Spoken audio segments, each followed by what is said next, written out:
Okay, good evening, everyone. This is a municipal caucus of the Municipal Council. Today is Monday, February 24th, 2020. We had a scheduled 4 p.m. start. The clock on my cell phone is showing 4:06 p.m. May I have a roll call for the commencement of this caucus? I have Councilperson Ridley. Here. Councilperson Prinzari. Here.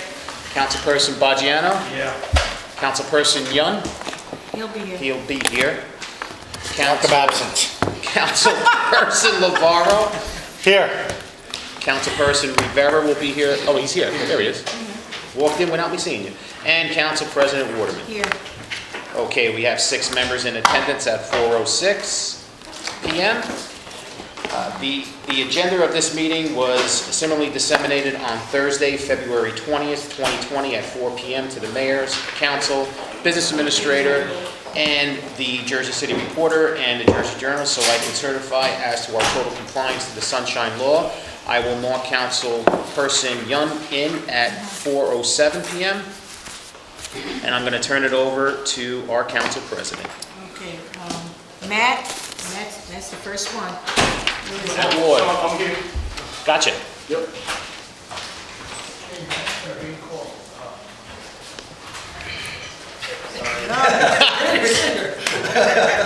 Nice. I'll lose your spot. Don't lose it. Go to the bottom of the ground. See you at 10 o'clock. Go ahead, Matt. Forgive me, Matt. So, Go ahead. Ordinance 20-026? Or is this a second reading ordinance? actually, that's the first reading, right? Right. Yeah. You're referring to the ordinance vacating 17th Street pursuant to the Jersey That's right. Avenue Park redevelopment plan. That's item, council members, that's item number 3.4, City Ordinance 20-026. Right, so this pertains to property that's in the, on either side of this portion of 17th Street, which is in the Jersey Avenue Park redevelopment plan. There's a couple folks that represent the petitioner for this vacation here. Staff was just monitoring whether or not this was going to be scheduled soon. I don't believe that there is any attachments right now in that, so they're going to speak to that, and we'll fix that issue. But staff from city planning wanted to make the council aware that in looking at this vacation, that there seems to be we recommend that we keep public access through this right of way should it be vacated. Access to it and through it. So some portion of it should remain without a building structure on it, so that can facilitate public access through this area. With that, I think I'll just invite up people the group that's petitioning for this vacation. Wait, Matt, Yeah. I rode by that today. That's a big park. And I look at it this way, we just spent 40-some odd million down in Garfield Avenue. How much is this gonna cost us? Then I look at Pershing Fields and all the things that should be done for these existing parks is not being done. So I just can't see building new parks until you take care of the parks, not you, Yeah. until the city takes care of the parks that we already have. You know, it's a shame. Okay. Good afternoon, I'm Debbie from Sprinsky and Hollenbeck on behalf of the applicant, Hoboken and Brownstone Company. Councilman, to answer your question, this park is at no cost to the city. But we gotta maintain it, don't we? Yeah, I believe so. Okay, there's your answer right Okay, there. Rich, We can't maintain the parks we have now, and we're building more and more. Let's take care of the parks that already exist. Go ahead. So the 17th Street is really broken into 3 separate segments. One of the segments transverses, this is 17th Street, here, here, and here. One of the segments bisects the middle of the park, okay? Here's a rendering of the proposed park. So in order to facilitate construction of the park, they need to vacate 17th Street, so that there's one contiguous parcel instead of 2 separated by a roadway. As to access, the park is already, there's a deed in escrow with the JCRA, so upon completion of the park improvements, the park will be dedicated to the city of Jersey City. Should the city elect to take it, if the city does not elect to take it, I imagine it might stay with the JCRA. I'm not sure what the disposition would be then. The second piece of the property that's going to be vacated is this small portion here of 17th Street. This is going to comprise a new roadway that's going to be constructed by my client as part of their development.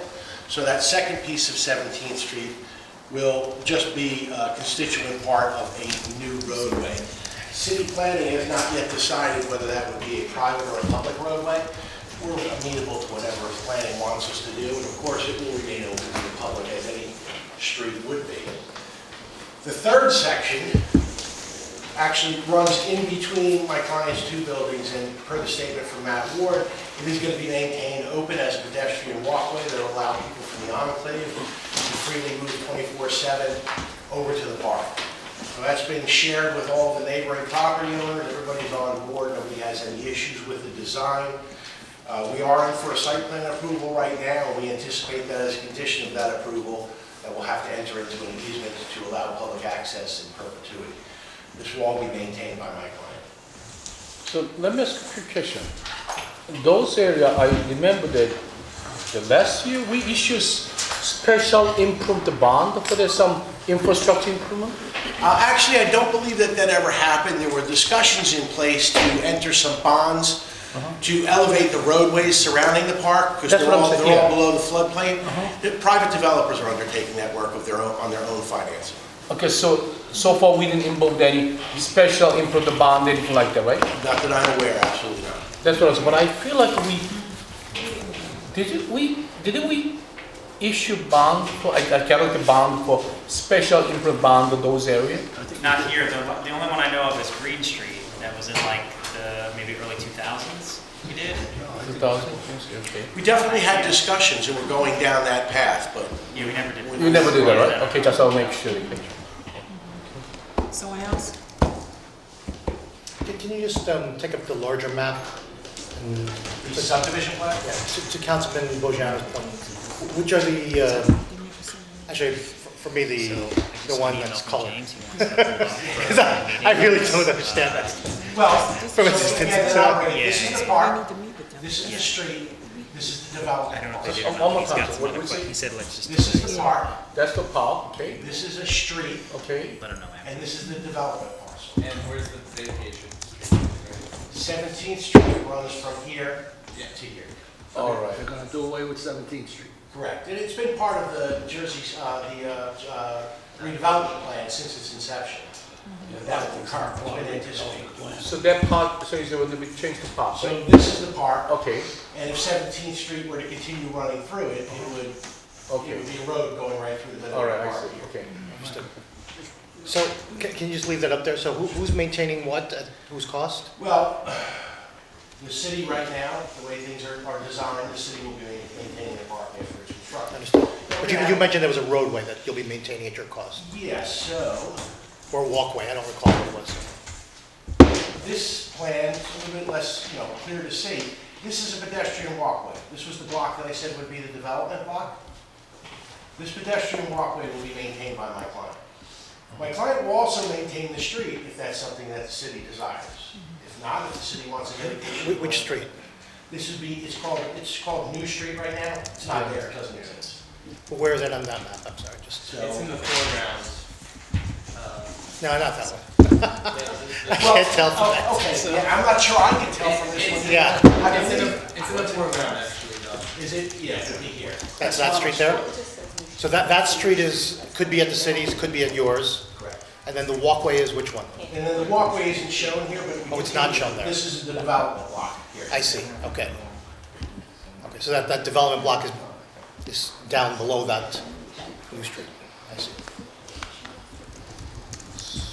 Great. Go ahead. So in other words, you build this park the way you want, and they ask me maintain the outside. Well, no, we actually coordinated at great length with the city's architect, so everything that's at the park is designed to the city's Yeah. standards, not ours. There'll be performance guarantees and maintenance bonds, so I think it's gonna be quite a while before the city really has to worry about any capital improvements or capital, grass cutting is probably gonna have to happen from day one, but You mentioned maintenance bonds, what is that? anytime you do new improvements, you have to bond them. You have to guarantee to the city that they're going to be completed and that they're going to be completed as shown in the plans. But that, Who's bonding? It's not us. it's not ours. They're bonding. Okay, don't say that. It's a performance guarantee, it's a performance bond. Well, we do that when we do our like engineering projects Yeah. for our vendors. But we got nothing to do with that, okay? No money out of the city's pocket, Yes. all money out of my client's pocket. We are very tight. How tight is it? No, actually, this has been in the works for a long time. It's really something that's going to change that neighborhood. I think that area will be. Yeah, and also all the roads are getting elevated as part of this process too. I didn't show that here, but. Have you driven down that road right by there? It's pothole city driving down there We're now. redoing all the And who roads. tore down the building? These people that are building this park? Brought down, Are part of, what, Emerson building? Who tore that down? no, but that developer is the one who's building the park. He's building the park. Tell him to fix the streets there, fill in the potholes. We are That's- elevating all the yeah. streets, new sewers, new sidewalks, new curbs, new street. Oh, you guys doing that? That's not a new thing, that's messed up streets. That's been, those streets have been that bad since. No, since they tore the before I was building. born. They- It was a long time in coming. We have everything has been They've been papered. that bad. I know. It's all been Since they tore the signed, building the down, it's redeveloper not agreement with the JCRA. That work is all committed to be done within the next 18 months. So, Council President, can I ask you? That park has a playground also? Yes, I believe so, yes. Yeah? Matt, let me ask you something. Did you meet with Solomon on this? On this I'm getting a text. vacation, Because I'm getting, emails. I don't believe I have met with Oh, Solomon okay. on this vacation. No. Was he aware this is coming on before this meeting? I'm not sure. I don't want to put where, I've had conversations with him, but He was not at the ribbon specifically, I'm coming here on, on Monday. I did not. So before you create Right. the council poll, you It's should have the- spoken to. Go ahead, Danny. I just want to add one thing. You did say that they were going to fix I guess it's the street to level it off, because that is a big flood area, that area right there. So I like the fact that you stated that you're gonna, level out and fix the. Yes, worked extensively with the JCMUA. The roads have to be elevated to get them out of the floodplain, and they'll all be, this is going to be a brand new neighborhood. It's going to look nice. So elevated whole land is not cost to JCMUA, right? Nothing. It's not an urgency, right? Who pays for that? Well, we are in front of the planning board ostensibly March 10th, so, I'd be glad to meet with Councilman Solomon if we can, put it on, if he needs to table it, if he has an objection, I would happily yield to that, but, he was out at the park dedication, we've had conversations, I just didn't bring it to a head that I can tell you, yeah, he's on board or he objects. Go ahead, And Matt.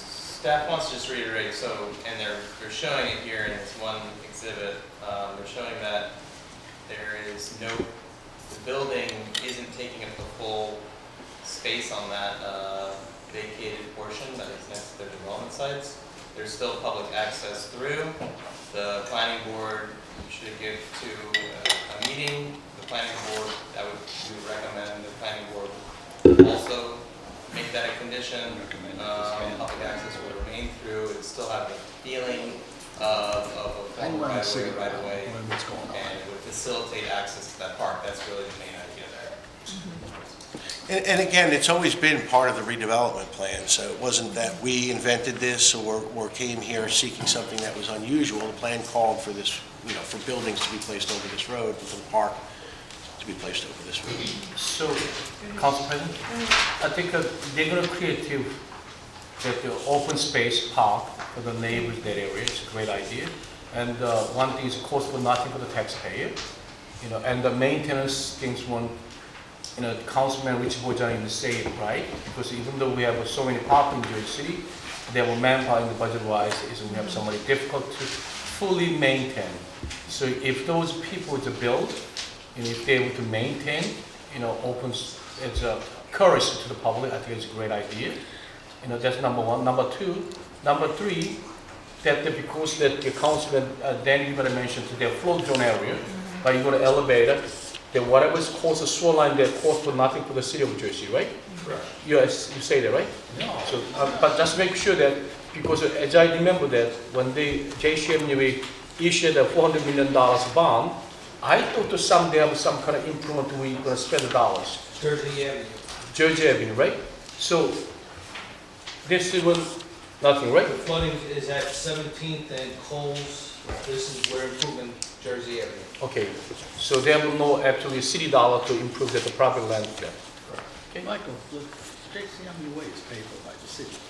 I know, so they're not Right, involved Rolando. there, they're not paid for that. So you, They're gonna do that.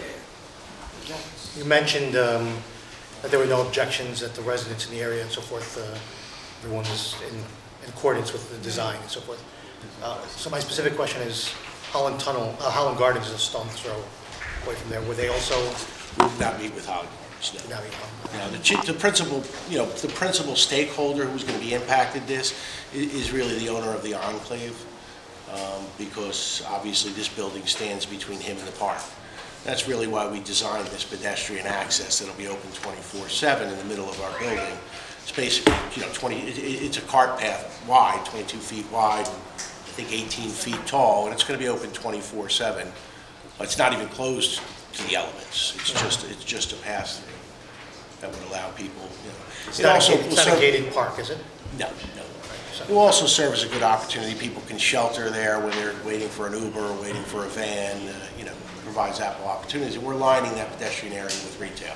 So it'd be good to activate that area and get some. How far is Holland Gardens from here? It's actually on the other side of the big warehouse building there, the one that's being redeveloped. I'd say it's a good quarter of a mile, maybe a little bit less. It's not within my 200-foot list, I know that for sure. And you can't see it from the site. Okay. Okay. All right, more questions? Go ahead. I do. So, in terms of as Councilman Yun raised, the special improvement, I know that's not being done here, but there was kind of original discussions about that, Sure there what do you was. call it, a special improvement assessment, or? Well, it was a special assessment district, is Special what some were assessment calling it, special improvement. Yeah. I do envision that we're going to have another, that these developers in this neighborhood are going to come back to this council for a special improvement district, such as you have downtown, such as you have over on Newark Avenue. And that might be a vehicle to help maintain the park, because it's just endemic of a well-run neighborhood. All of what I see as the best-run neighborhoods have these civic organizations that are in charge, and for small assessment against the property owners, they look after the maintenance requirements. I think it's something that the developers want to explore here and probably will going forward. Share shuttle services, and I mean, if each one of these developers is spending $120,000 a year, this council just instituted a shuttle service. You know how expensive it is. It doesn't make a lot of sense for them all to have their own when they can band together and have one shuttle service that might serve the entire neighborhood, and Holland Gardens for that matter. There was originally some talk about a special assessment. Yeah, and That was that was abandoned. actually going to go to support bonds to elevate the roads. Right. Couldn't make it happen in time. I mean, just the taste wasn't there between the stakeholders in the neighborhood and our sense of what the city council would support. We didn't feel we could make it happen, so we're just doing it ourselves. I mean, the developers in the neighborhood are doing it themselves. So you say that the city council would support, because it actually wasn't, I'm We not aware of never any brought it conversation. here, but you have to make a Right. decision, will we bring it, won't we bring it? And they decided, let's just do it with our own funds. Let's get it done. Because we You can't just get... decided this is a cost we can take, we can absorb. You know what? I just want to understand that for the record. You should be the well of last resort, in my opinion. Yeah, Sometimes you need to do that to make a project work, but these developers want a tight timeline. They can't get COs until this work is done. So, COs for what? for any of their new buildings. It's tied to conditions of their approvals, or generally that these roads be elevated, the roads be completed curb to curb, that the infrastructure be in place, and in the case of my client, that the park be completed. So the best bet is the special improve assessment. Actually, cities, not city, myself as councilperson, we're not interested. So if they need a bond for that, then yourself. Don't come back to us. And then, with regard to the design elements of the park itself, so how much of it is knowing that it's a flood, is this a flood zone? Yeah, I believe so, yes. It is. So in terms of the design, and what sort of elements are being done to mitigate that, and is it all at your expense? Is the MUA part of that, or how is that, Well, and are it's you really- using like porous pavement? I'm not an expert in this, but impervious pavements or Bioswales. bioswales and things of that nature, right? Yeah. So, Well, I don't know if Mr. Gans, Cupola X. if he's able to speak to that, but the plan was approved by the planning board and it was presented and reviewed and There are bioswales on cross streets, so the numbered streets. There will be bioswales throughout the area. The roads in the worst area are getting raised 6 feet. 6 feet? yeah, it's a lot. Yeah, it's huge. That's going to be the main flood mitigator, raising the whole area. So, it's going to feel like a completely different area when the roads get raised. And that's going to mitigate a lot of the issues. And then all the buildings are going to be built, all residential is obviously going to be built out of the flood, so as required by FEMA. can you give me a report on that, just on the, particularly the environmental, Sure, be happy to. the stormwater mitigation, things of that nature? Yeah, and remember as well that this is going to be 100% pervious. It's no longer going to be what's out there now, which is street, blacktop, and everything else where water just runs off. This is going to be a huge park that's just going to soak up water. Right. Should be a net, huge net benefit. I was also just reminded that it's going to be separated systems, so sewer and sanitary will be separated. Separated CSOs. I want to ask, who owns the land for the park and everything? Right now, the deed, my client owns the land. We have placed a deed in escrow with the JCRA, and upon completion of the park, the city would then take title to the What's property. the But not until the developer's work is all done and approved. What's the developer's name? Who is it? It's Manhattan Builders is doing the park improvements. Okay. But my client owns the land. That was their obligation under the scheme, was to dedicate the land. Okay, all right. Matt, could you just reach out to Councilman Solomon, please? Because if he's not, if he's not aware of this and his questions are not answered, it's just going to slow this process down. Yeah, and I also noticed there's no attachments to some of these exhibits. I'll get from the Please. commissioner, and I'll make sure that those get added in that context. Okay. I And if appreciate Councilman that. Solomon wants to meet, I'm available at his disposal. Yeah, and he I will wants to get meet, he wants to meet, he wants to meet. And I'll get an update for you on the retention elements that How are tall, incorporated. how tall are the buildings they intend to build? They're going to vary, but I think that the tallest is, I want to say 12 stories. They're substantially less than what's there now. Yeah, well, they can't Cast block the iron. Palisades, the people. Must be below the palisade, the avenue. Yeah, We well, gotta just make sure. you have a special ordinance in place that if Yeah. you're up close to there, you have a separate height Yeah. limitation. We're absolutely compliant with that. In fact, we're much shorter than what we might have otherwise been able to do in that regard. But Okay. we're half the height of cast iron lofts. So. Okay, okay, Matt, you got more. Okay, just to the BA, this is more to the BA on this. So to Councilman Bogiano's point, after it's constructed, the ongoing maintenance of the park, certainly we should plan for its costs going forward, particularly given that we have serious budget concerns, again, the school funding issues, the affordable housing issues, et cetera, et cetera.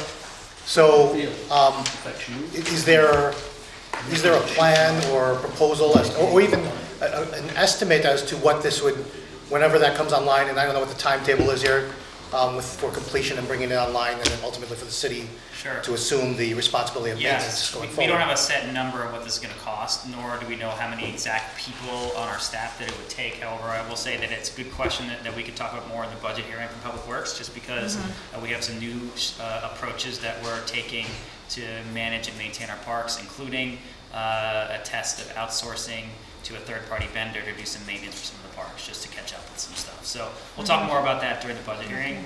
And if the council wishes to add staff, add funding, whatever it is, we can talk about that for sure. Or take Okay. away, it's up to you. Thank you. Either Go way. ahead. Matt, Sure. second readings. Yes, and I'm here on 2 second reading items. I think that there might have been some expressed concern, so I showed back up again. And there are some folks here representing those items as well. So 4.3 ordinance to Municipal Council of Jersey City for amendments to the land use map of the Liberty Harbor redevelopment plan. I have been speaking to Solomon on this one. He requested me to reach out to Sam Pesson of the Friends of Liberty State Park. I've been in communications with him through email, explaining the content of the amendment, some of the reasoning behind the amendment. I'm also scheduled another discussion with him tomorrow and lead up to Wednesday's meeting. I will just be frank right now, Friends of Liberty State Park are not in support, but I believe that I am here to answer any questions. Staff still believes that this is Well, until you iron out the reasonable problems request. with Sam Pesson, this should be pulled. Simple and plain.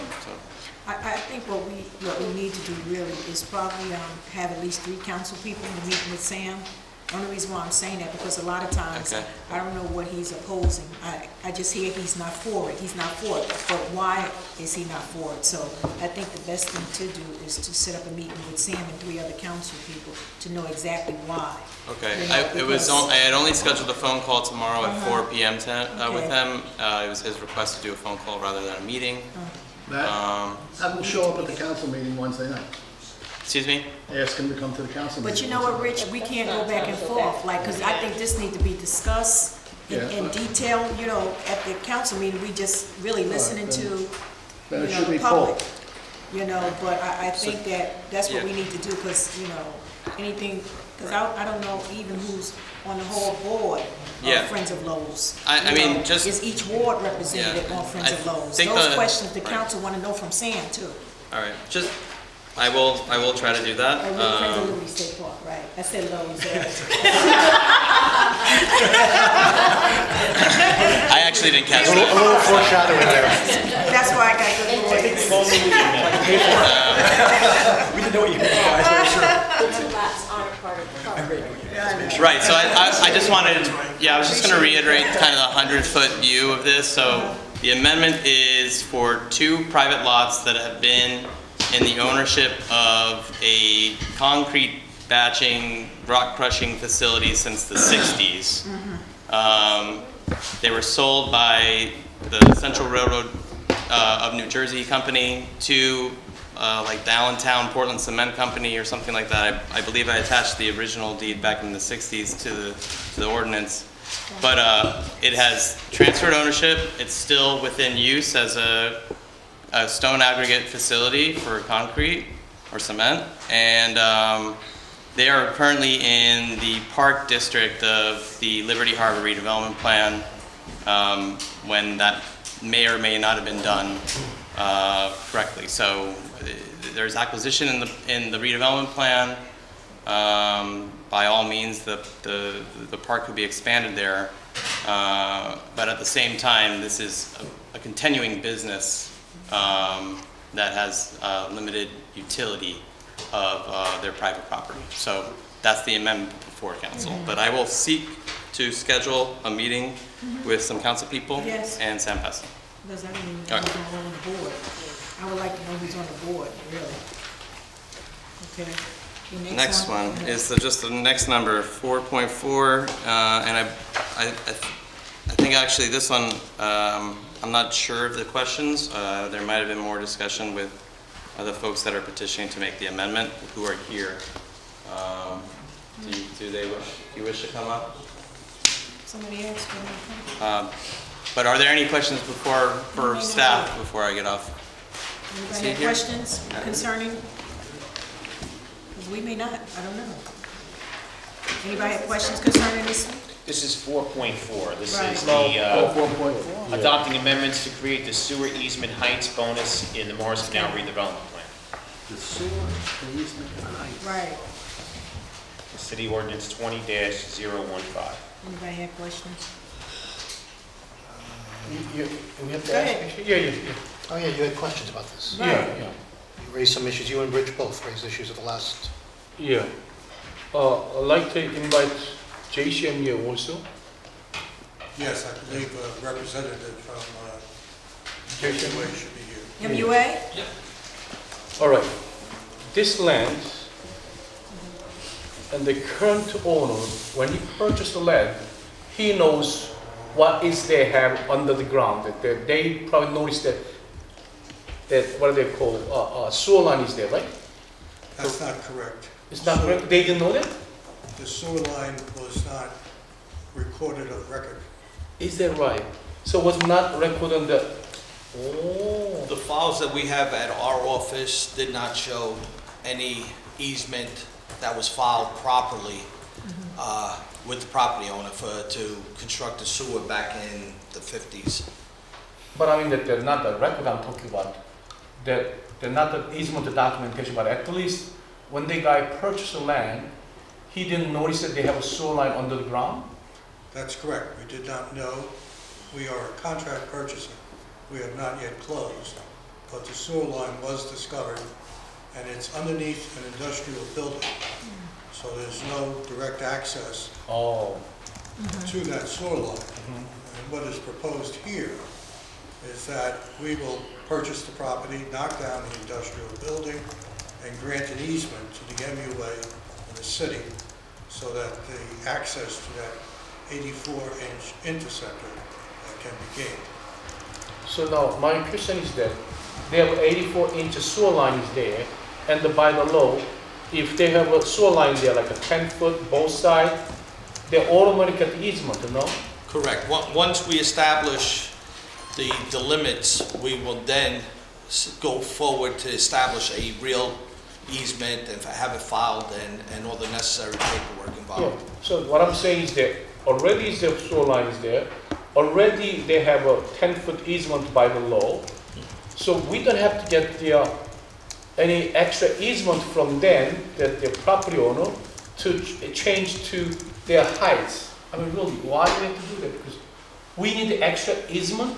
Well, we need, the issue is currently they, and again, depending on the depth of the sewer, the normal easement that we have with all our sewers, this has to be expanded because if the sewer ever breaks or collapses, it'll take down half of the building. And if it does collapse, there's no way of us getting the proper machinery in there to replace it. So we have to expand even further, knowing that there is not going to be any room to set equipment up to do a traditional excavation I see. if it was opened. I see. So you guys need the extra? Correct. Okay. All right, anyone else? Rich? No, I just want, are you finished with this Yeah, we subject? finished with this. All right, I just want to ask you something. Off topic. No, for you. And you're with the MUA. Oh, boy. Yeah. Off topic. Now we're hearing about this project with the MUA, we heard about the downtown project with the MUA with the parks.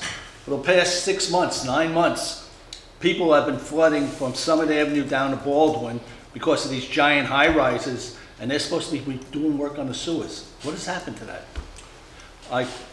With the problem with the Summit, the Baldwin, currently we're going to be awarding contract to an engineering firm to increase or look at increasing the sewer that services that entire area. Currently it's a 48. We're looking to put a 96-inch sewer down Newark Avenue, going all the way to the viaduct to accommodate the additional flow for these high rises. Well, this has been going on for 6 months. People's houses are flooding because of these giant buildings going up, the millions of gallons of water they dump. And let me ask you something else, and we were talking about this the other night at a meeting. Baldwin Avenue, from Magnolia down, has wooden sewers. Wasn't it you that told us that they're historic? Somebody from the state, oh, we can't touch them, they're historic. No, we are replacing the sewer in Magnolia from Summit to Baldwin within probably 6 to 7 months from now. All right, how about the sewers going down from Baldwin down? Baldwin from Magnolia, from Baldwin from Magnolia to Livonia we're replacing. Then from there, the next project I discussed earlier will take it from Newark Avenue straight down to 12th Street or the viaduct.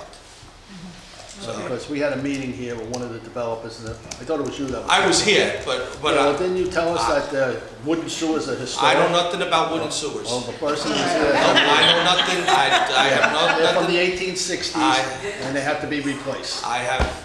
We're replacing Magnolia. I know nothing about wooden sewers in that area. Nor do I want to know. Yeah, I know. Thank you. Thank you. Thank you. Bob Baker. Come on, Bob, come on down.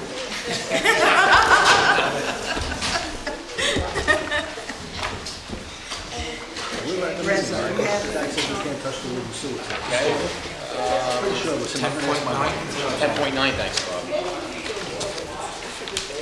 So Bob Baker is here for item 10.9, Resolution 20-161. It's a resolution authorizing the award of a contract to Millennium Communications Group for the purchase of network switch core upgrade for CCTV under state contract for the Department of Public Safety Communications Center. What was the numbers you said? 10.9, 10.9. Reza, yeah. resolution number 20-161. Go ahead. Back in 2010, when Bishop Street was built, the core switches that we are about to replace were put in at $250,000 each, or $1 million. They are outdated, there are no repair parts. These core switches, I would say, to make it layman's term, they are the heart of the network. I have 146 servers in my room. Every one of them go through these core switches. So basically what we're looking at is outdated technology. We just updated the servers in the room, and let's say that the servers are putting out a pipe that big, and then they go into these old servers and it's a pipe that big. So it's actually choking, you know, the amount of data that we can put out, and they're failing. Everything that we have in that building is redundant. There's 2 of everything. Most of those switches are already on their second redundancy. So if they go, you're looking at a public safety network, you're looking at CCTV, you're looking at 911, you're looking at the mail and telephone system going down. This was one of the most important projects we needed to have done this year.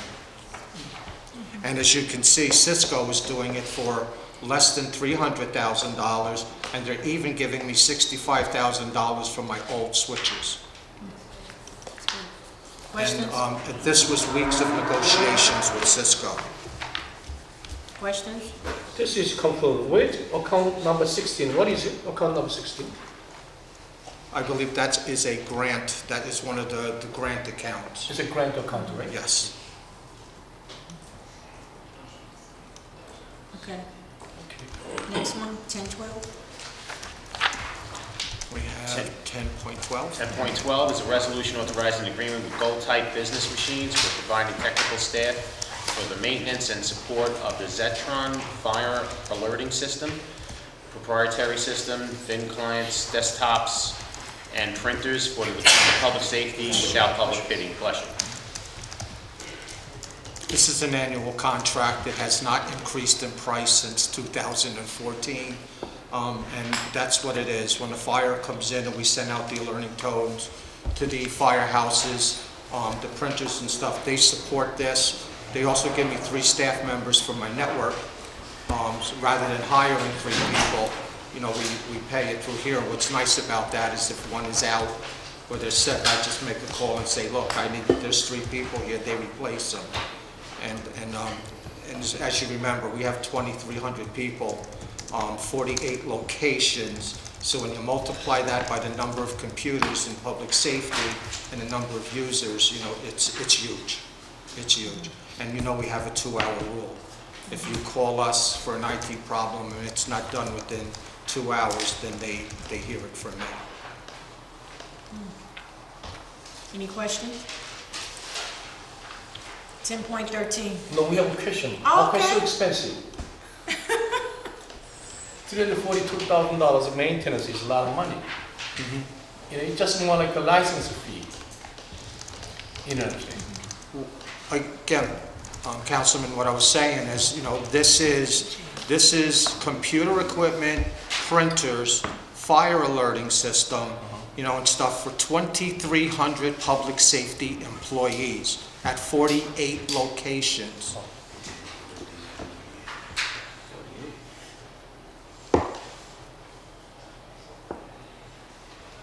Any questions, anyone else? He's figuring it out. Any questions? No, no. Go ahead. Thanks. No, No, no. just giving them the Okay, piece symbol. 10.13, oh, you So, just give, okay? We're good? yeah. Okay. 10.13 is a resolution authorizing the award of a contract to CDW Government LLC for Cisco SmartNet Extended Services with the Department of Public Safety Communications Technology Center through the Educational Service Commission of New Jersey. Thank you. Each public safety location has a network switch. And of course, all the printers, all the computers are plugged into the network back to Bishop Street. Each one of those switches is a value of about $15,000. With this maintenance program, what happens is if we have a problem or there's an update, Cisco technicians take care of it within an hour. And if a switch goes down, it's replaced for free within 24 hours. So the resolution suggests that it's paid for by capital dollars? The resolution suggests it's capital dollars, but the account looks like That's in 314. 314 is my contract.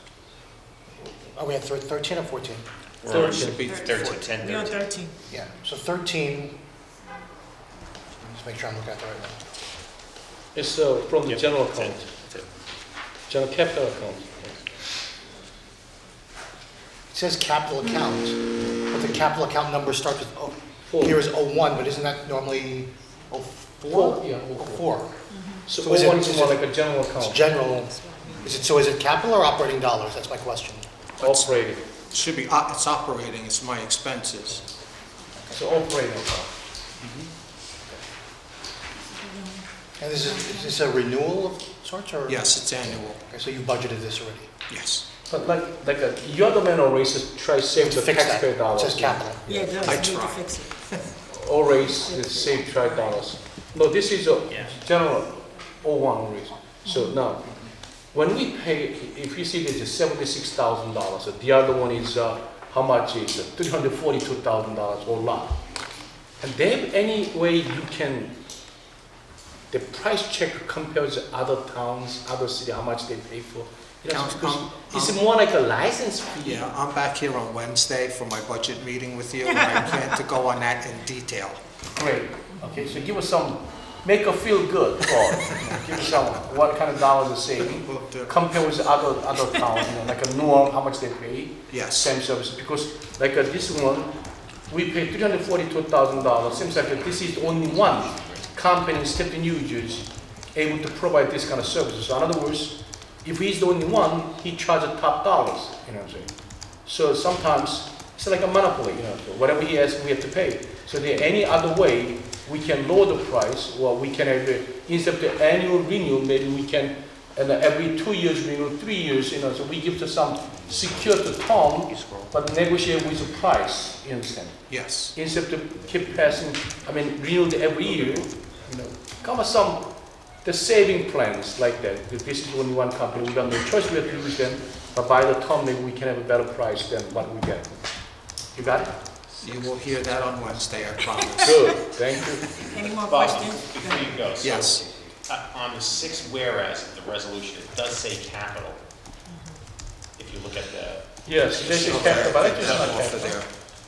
so if you can just amend that on iCompass, so then when Yeah. we print out the originals for signature, that is correct? Sure. Corrected? Thanks. You got that? Sure, thank you. Sorry, just Thank go, you. if I could just take Go a ahead. quick rewind to 10.12, I guess. Is the funds there, this is all Go back. operating dollars as well? Yes, Is this a renewal contract or is this new? it's a renewal, It's a renewal, so you budgeted for this? yes. Okay. So clear, it's not the capital account, it's a general account. It's an annually renewed. Okay? Exactly. All right, good. Okay. Thanks a lot, Bob. Thanks, Bob. Ed? So, you know what I'm saying? Sorry, Bob, one last question. Just on 3, Bob, Bob, one more sorry. question. sorry, one last question. 10.12, can you give us how much you spent on these contracts in the previous year? The same. Same exact dollars? Yeah, the same. No change, They okay. do not increase. Thank you. Same. Thanks.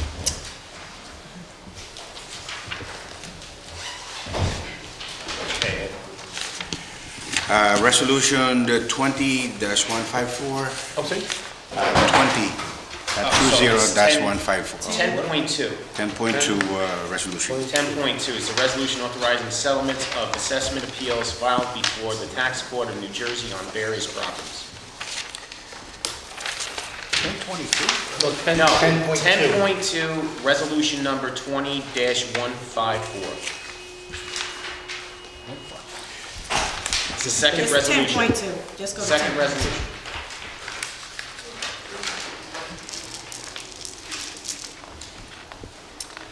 Go ahead, Ed. Okay, this is another resolution that we're seeking to the authorization from the council to settle these cases before the tax court. If you remember, there was one time, I think 2 meetings ago, where we withdrew the resolution or part of the items we have here because we didn't have the registration for those properties that are required to register. So the items that we have on this particular resolution, everything has been registered. In case if you need the information, we have them in the office. So these are rent registers. Yeah, or anything that's applicable. So like warehouse, of course, they are not required to register. But anything with non-owner occupied properties, we got those registrations. I think one of the... I'm sorry, what was that? If they were owner occupied, what? If they are owner occupied, they are not required to register. Is that accurate? They're not required to register if they're owner occupied? Well, if there are 4 units or less. 4 units or less. Right. 4 units or less. Right. So these are Regardless, if you have 5 units and up, then you need to register. owner occupied or otherwise? Yes. Yeah, okay. So you're saying these owner, because you have notations in here for, in the column, division, housing, preservation, registration. Right. Owner occupied, you're saying those are 4 units or less? That's correct. Those are residential. On the description, you'll see how many units are there contained in the property. Just the column before that. Okay. And they're recent rent registrations as opposed to? Any year, like any year, a any 5-year year rent registration? Like, any year that's under appeal and at the time where we enforce the registration requirement. okay. Okay. Okay. Questions? Anyone else? Thanks, Ed. You know, only thing is this one. Come on now. Yeah. Gotta wake up. The block number is 6701. The 20, 670. yeah, 618-620. You know, the original assessment is 4 million, and the seller assessment 2.4. Because of this is rent control apartment, right? That's why it's Right. This is basically one of the areas where during the revaluation, we didn't have those kind of restrictions or government-imposed restrictions included in the calculation of those values. okay. So In other words, they took the market rent rather than the rent control rents we have. okay, so you know, I like to share with our council colleagues that you know, when you talk about the rent control, it's not just a simple rent control, Right. but also rent control impact our assessment, Yes. and that they make our revenue actually down. So when they just insist the rent control, by the end of the day, the regular taxpayer have to carry the cost too. You know, so just this is a good example for my colleague to understand what that means rent control, how it impact our total tax revenue too. That's So in other words, be understand. careful. Explain it again? So now, this one, Assessment. if it's a regular apartment, 25 units, their probably market assessment is $4 million. But because of that, the rent control apartment, so they have the more rent control apartment, not the commercial apartment, not only the market value, they also income, based on that assessed value. So the income, rent control, they're not good as much as market value. So total assessment is down to $2 million. So when we talk about assessment of the rent control, we should aware that they have some negative impact for total revenue of Georgia City also. Yeah. So in other words, we get the less collection tax. I'd actually, Diana, I'd like to ask if we, for that one particular example, if I could get the actual rent registrations on that. So you said they registered their rents for that property. Yes, they registered, yeah. So if I could get the rent registrations for that, I'd like to see that. Give it an Because the address. flip side of losing the revenue is that rents are actually affordable, right? So assuming that they register affordable rents, Right. right? So, That's another question. I mean, that's just a question of like, what do we wish, what's our priority? Is it accumulating revenue for the sake of accumulating revenue, or is it we're trying to make a city that's affordable for everybody to live in? And I go on the latter side. You know, actually, it is this interesting things one. If the tax assessor department can provide the city council, so all the registered, what are they called, rent control. It's a current assessed based on registered rent control. If that's the price, the assessment, and also if the rent controls are deregulated, so if there is a market, how much will be? You know, so we know exactly what is that the total revenue is a difference. We might need, quite a few, I think some extra staff for that. It's basically a whole gamut of studying. Is that right? The whole, I'm just going to take the one example, and I'm going to use that as my model to make my point. Unless the council is planning to get rid of the rent control, then it is productive to do it. Okay, any more questions for Ed? No. Thank you, Ed. Okay, thank you. Brian?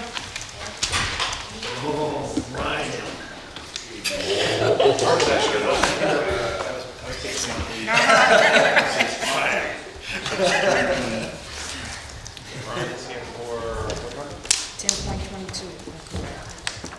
agenda item 10.22. What, Brian? 10.22. So that's a resolution authorizing the acceptance of a grant award from the New Jersey Historic Trust Fund for the restoration of Reservoir Number 3 Screenhouse Capital Project. About cars. Go ahead, Brian. Good evening, council members. I'm happy to announce that with the help of the administrative team, Office of Innovation, we are awarded this very highly an aggressive grant that's not given out very often. To be honest, we weren't sure if the project was going to do well with all the competition, but we've been awarded it, but we have to officially accept it, and that's what this resolution is about. How much did we get? 750,000. There's a matching component as well, which we have in our reserves, in a matching fund. How about the wall? Okay. Before you get to the wall. Wait. Go ahead. Sorry, Rich, let me just get it. Oh, okay, come on. So how much is the match? It says in the resolution, I think 770,000. So it's a one-to-one match, right? Yeah, so it's basically 1-on-1, yeah. Yeah. And that's based on a preliminary estimate. That's the maximum amount. 750 is the maximum amount we could try to go for with Historic Trust. So based on the extreme conditions and deterioration of the screen house, that's why that's the first phase of this project, because that's the building we're most in danger of losing right now, and the historic value that goes with it. So the match is coming from the capital account? Yeah. You'll see in the capital budget that we did in 2018, there's a matching fund. I forget how much is in there exactly, but there's more than enough to cover this. So if you could give me the balance on that capital account, and then what that capital account, when it was authorized by the council, what was approved to be funded under that capital account? Can you provide that for me? I'll get that, yeah. So, yeah. I've asked this before in the past for other things, but not quite gotten, I mean, I've gotten the balance, but not really what's been authorized versus what's being spent, right? So if you can give me the balance, I'm sorry, let me get to three things. The balance, the spend down on that capital account to date, like what was spent on, and then what was originally budgeted for when the council authorized it. Sure. And I mean, it's obvious what I'm looking to make sure is that we budgeted for something, that we spent what we budgeted for, and if we're spending for something else that we're not budgeting for, then I want to know that the things that we budgeted for, whether they're still going to be covered under our budget, or we're going to be looking to keep that down the road. I'll go through what we were estimating were going to be the things we were going to use, but this is one of those accounts that we do where we just sort of do an estimated set aside for projects coming up, put a little bit of extra space in there because these things come up. We didn't know about this in 2018 when That's we were fair. Doing it, and so it's a priority for us. So, but yeah, I I'll get understand. you all the information. So, in other words, as long as the city council proved that, I mean, they authorize a certain amount of capital if you want, we generally make sure that the end of the day, how much we spend, how much is left. Sure. Because the capital inflow dollars, capital inflow, so you can move around that based on, like today is which one is a grant we're going to get it. So we understand it completely, but we like to see more likely what kind of capital surplus funded that, you know what I'm saying? So we, city council approved that $20 million, after you spend what kind of dollars left, how, Sure. you know, simple fact. Sure. And also, Brian, this is a very important question I'm going to ask. And the riverviews, not only that the peoples in the surrounding area in the heights, they like to see that the groundbreaking for Riverview Park. So I think we sent the email to set up the date, right? We don't usually do groundbreakings for renovation starting the projects, construction? but Yeah. Well, they started, they put in a meter today. What were they doing? nothing's No, been done yet. Oh, Because innovation the whole construction park. sign, no, Oh, really? yeah, we don't. Put the shovel in, everyone takes a picture, Yeah. you know? Thank you I very mean, much. it's not a Brian. new, it's a renovation, it's not a new project, it's just a renovation, so. Okay, We don't but we usually. call that major renovation also. The major renovation, when you spend the $2 million, is a major. I can let you know when the start date is. Yeah. Go from there. We usually go to the private You developers didn't to do that. groundbreakers. That's true, that's true. Yeah. Yeah, there'll be a little stairs out there. So one last thing about this grant though, it's very competitive, it's a national historic site, local historic site, so we are going to need to retain a historic preservation architect, which will be on the next meeting, but that's a part of getting this grant, is to make that application, we had to already have the RFP circulated, so we have since reviewed and we've selected the historic preservation architect for this job, and I would imagine we'll have it on the next meeting. Where are they from? So we can hit the ground running, right across the river. So, You're not but- using our historic people, right? What's that? You're not using our historic people, right? You're not using Alex store. We're using an independent professional. Okay, Yes. all right, all right. Any more questions? No? Thank you, thank you. Good job. Does that include the fence too, the 750,000? Yeah, it's a fence. That- that's a separate- That's a separate project It's a that we're, separate we project, gotta, separate yeah. Separate People grant. are in there, they Oh, keep- how that open space SHPO. grant? Yeah, that's open space. We also have another, there's 3 or 4 grants, I don't remember them off the top of my head, but we have $3 or so million that we've set aside at this point for Okay, so Rich, reservoir projects. the fence is funding by Hudson County Open Space Grant. We're gonna use that dollar for There's the some capital fence. dollars, there's a few different things we're using. This has been going on for 2 years, and It's at SHPO, Yeah. it's at SHPO, So- in-house, historic, reviewing, we're making progress. We're at the final stage. We have like maybe a few weeks for the state to review and hopefully approve, and then we're gonna go to bid in the spring at some point, and then we'll hopefully break ground over the summer. So we're getting really close with all these So projects. Brian, I know it's been a long time. I just want to make sure that when we apply for the grant for the history, that the committee, state, they prove that our plans, your plans, how we're going to fix, how we're going to repair, so on and so on, so, right? The state will review, yes. That they On already the historic approved site, they have approving, they have to approve all the details. Okay, all the detailed things, Yes. right? Mhm. Okay. Yeah. Thank you, Ron. Okay, Thank you. Good night. have a good afternoon. You too. 3.6. Good job, keep the good work. Okay. Dinah is here for item 3.6, first reading ordinance. And also, 20-028, it's an ordinance of the City of Jersey City amending Chapter 160 fees and charges, Section 160 fee schedule established, increasing the fee for registration of proposed property. And resolution Actually, no. resolution 20-182. 182, so that's 10.31 on your printed agenda. this is 3.6. We're doing the ordinance first, and then we're doing the resolution. So the resolution is resolution authorizing a shared service agreement with Hudson County pursuant to the Uniform Shared Services Consolidation Act for the City of Jersey City to participate in the countywide registration program for foreclosed properties. So we're going to deal with the ordinance first. Dinah?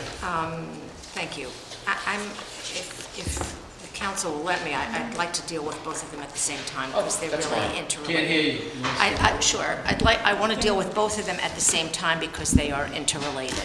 The shared services agreement is an agreement with this this company, Champion Community Champions Corporation. They have a contract with the County of Hudson, and so far, the other municipalities in Hudson County that have signed on are Guttenberg, Harrison, Caucus, North Bergen, and West New York.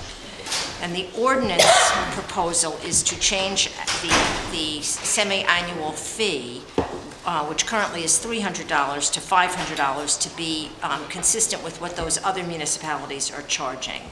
And there are several reasons to enter the agreement and also to revise the fees. The foreclosure registry, council will recall, was passed in June of 2018, and the registry went online in late 2018. So we really have had one full year of the registry, and we have, in 2019, we registered 544 foreclosed properties.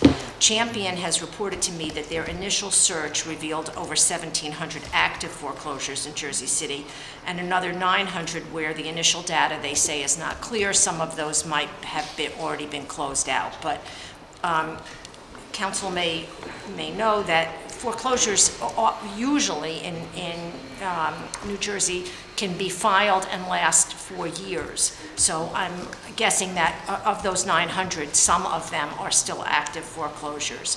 So let's just say there are somewhere between 1,700 and 2,800 active foreclosures, and we registered last year 544.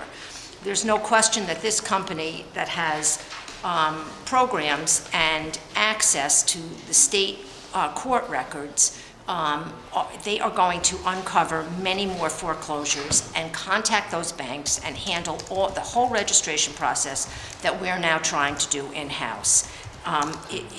So that is going to save us a tremendous amount of work. And the fee comes out of, the city doesn't actually pay for this contract other than that it comes out of the the registration fees that are that come in. Once the contract is signed, my staff and I will receive training on the system, and we'll be able to focus on the most important aspect of the registration requirement that the registration requirement is meant to address, which is the condition of these properties, the rights of homeowners, and the rights of tenants in the properties. The system will allow us to access registrations, and as these come in, the properties will be added to the housing code inspectors' daily inspections. If they are rental properties, the landlord-tenant staff will follow up to make sure that the property is properly registered and that the tenants know their rights. Very often in the case of foreclosures, banks either don't know the law in New Jersey, and so we will say unknowingly, and maybe some of them do it knowingly, contact tenants and tell them, we've taken over the property, and either when your lease ends, you have to move out, or your rent is going up, or some, equally troublesome notice that a tenant may get, when in fact their rights in New Jersey are very well settled, and the fact that the building is in foreclosure doesn't change their rights as a tenant. So we want to be on top of that. And honestly, under the structure that we have now, we are not able to, because we just don't know about so many of these foreclosed properties. Under this contract, the county will be involved. They will do a mailing advising the owners of their rights and of the availability of counseling with a HUD-certified housing counselor. The county's intention with their share of the fees collected is to help fund agencies that provide counseling to homeowners facing foreclosure. So in terms of that mailing that the county will do, I've already spoken to Randy Moore at the county, and we can work together on having our letter, or having it be a joint letter that goes out to the foreclosed property owners in Jersey City. In terms of the fees, the municipalities in Hudson County, as I say, have all signed on to this same fee structure, $500 every 6 months. I've looked at other municipalities that have a contract with Champion. There are 74 of them. I've tried to look at the larger ones. Paramus, Maplewood, they have the same fee structure of $500 every 6 months. Camden, Elizabeth, and Plainfield actually have higher fees. Camden, it's $500 for the first year, every 6 months, and then after that it goes up to $1,000 every 6 months, $1,500 every 6 months, and $2,000 every 6 months. Elizabeth is similar, except that that's an annual renewal. Plainfield, same thing, but that is also an annual renewal.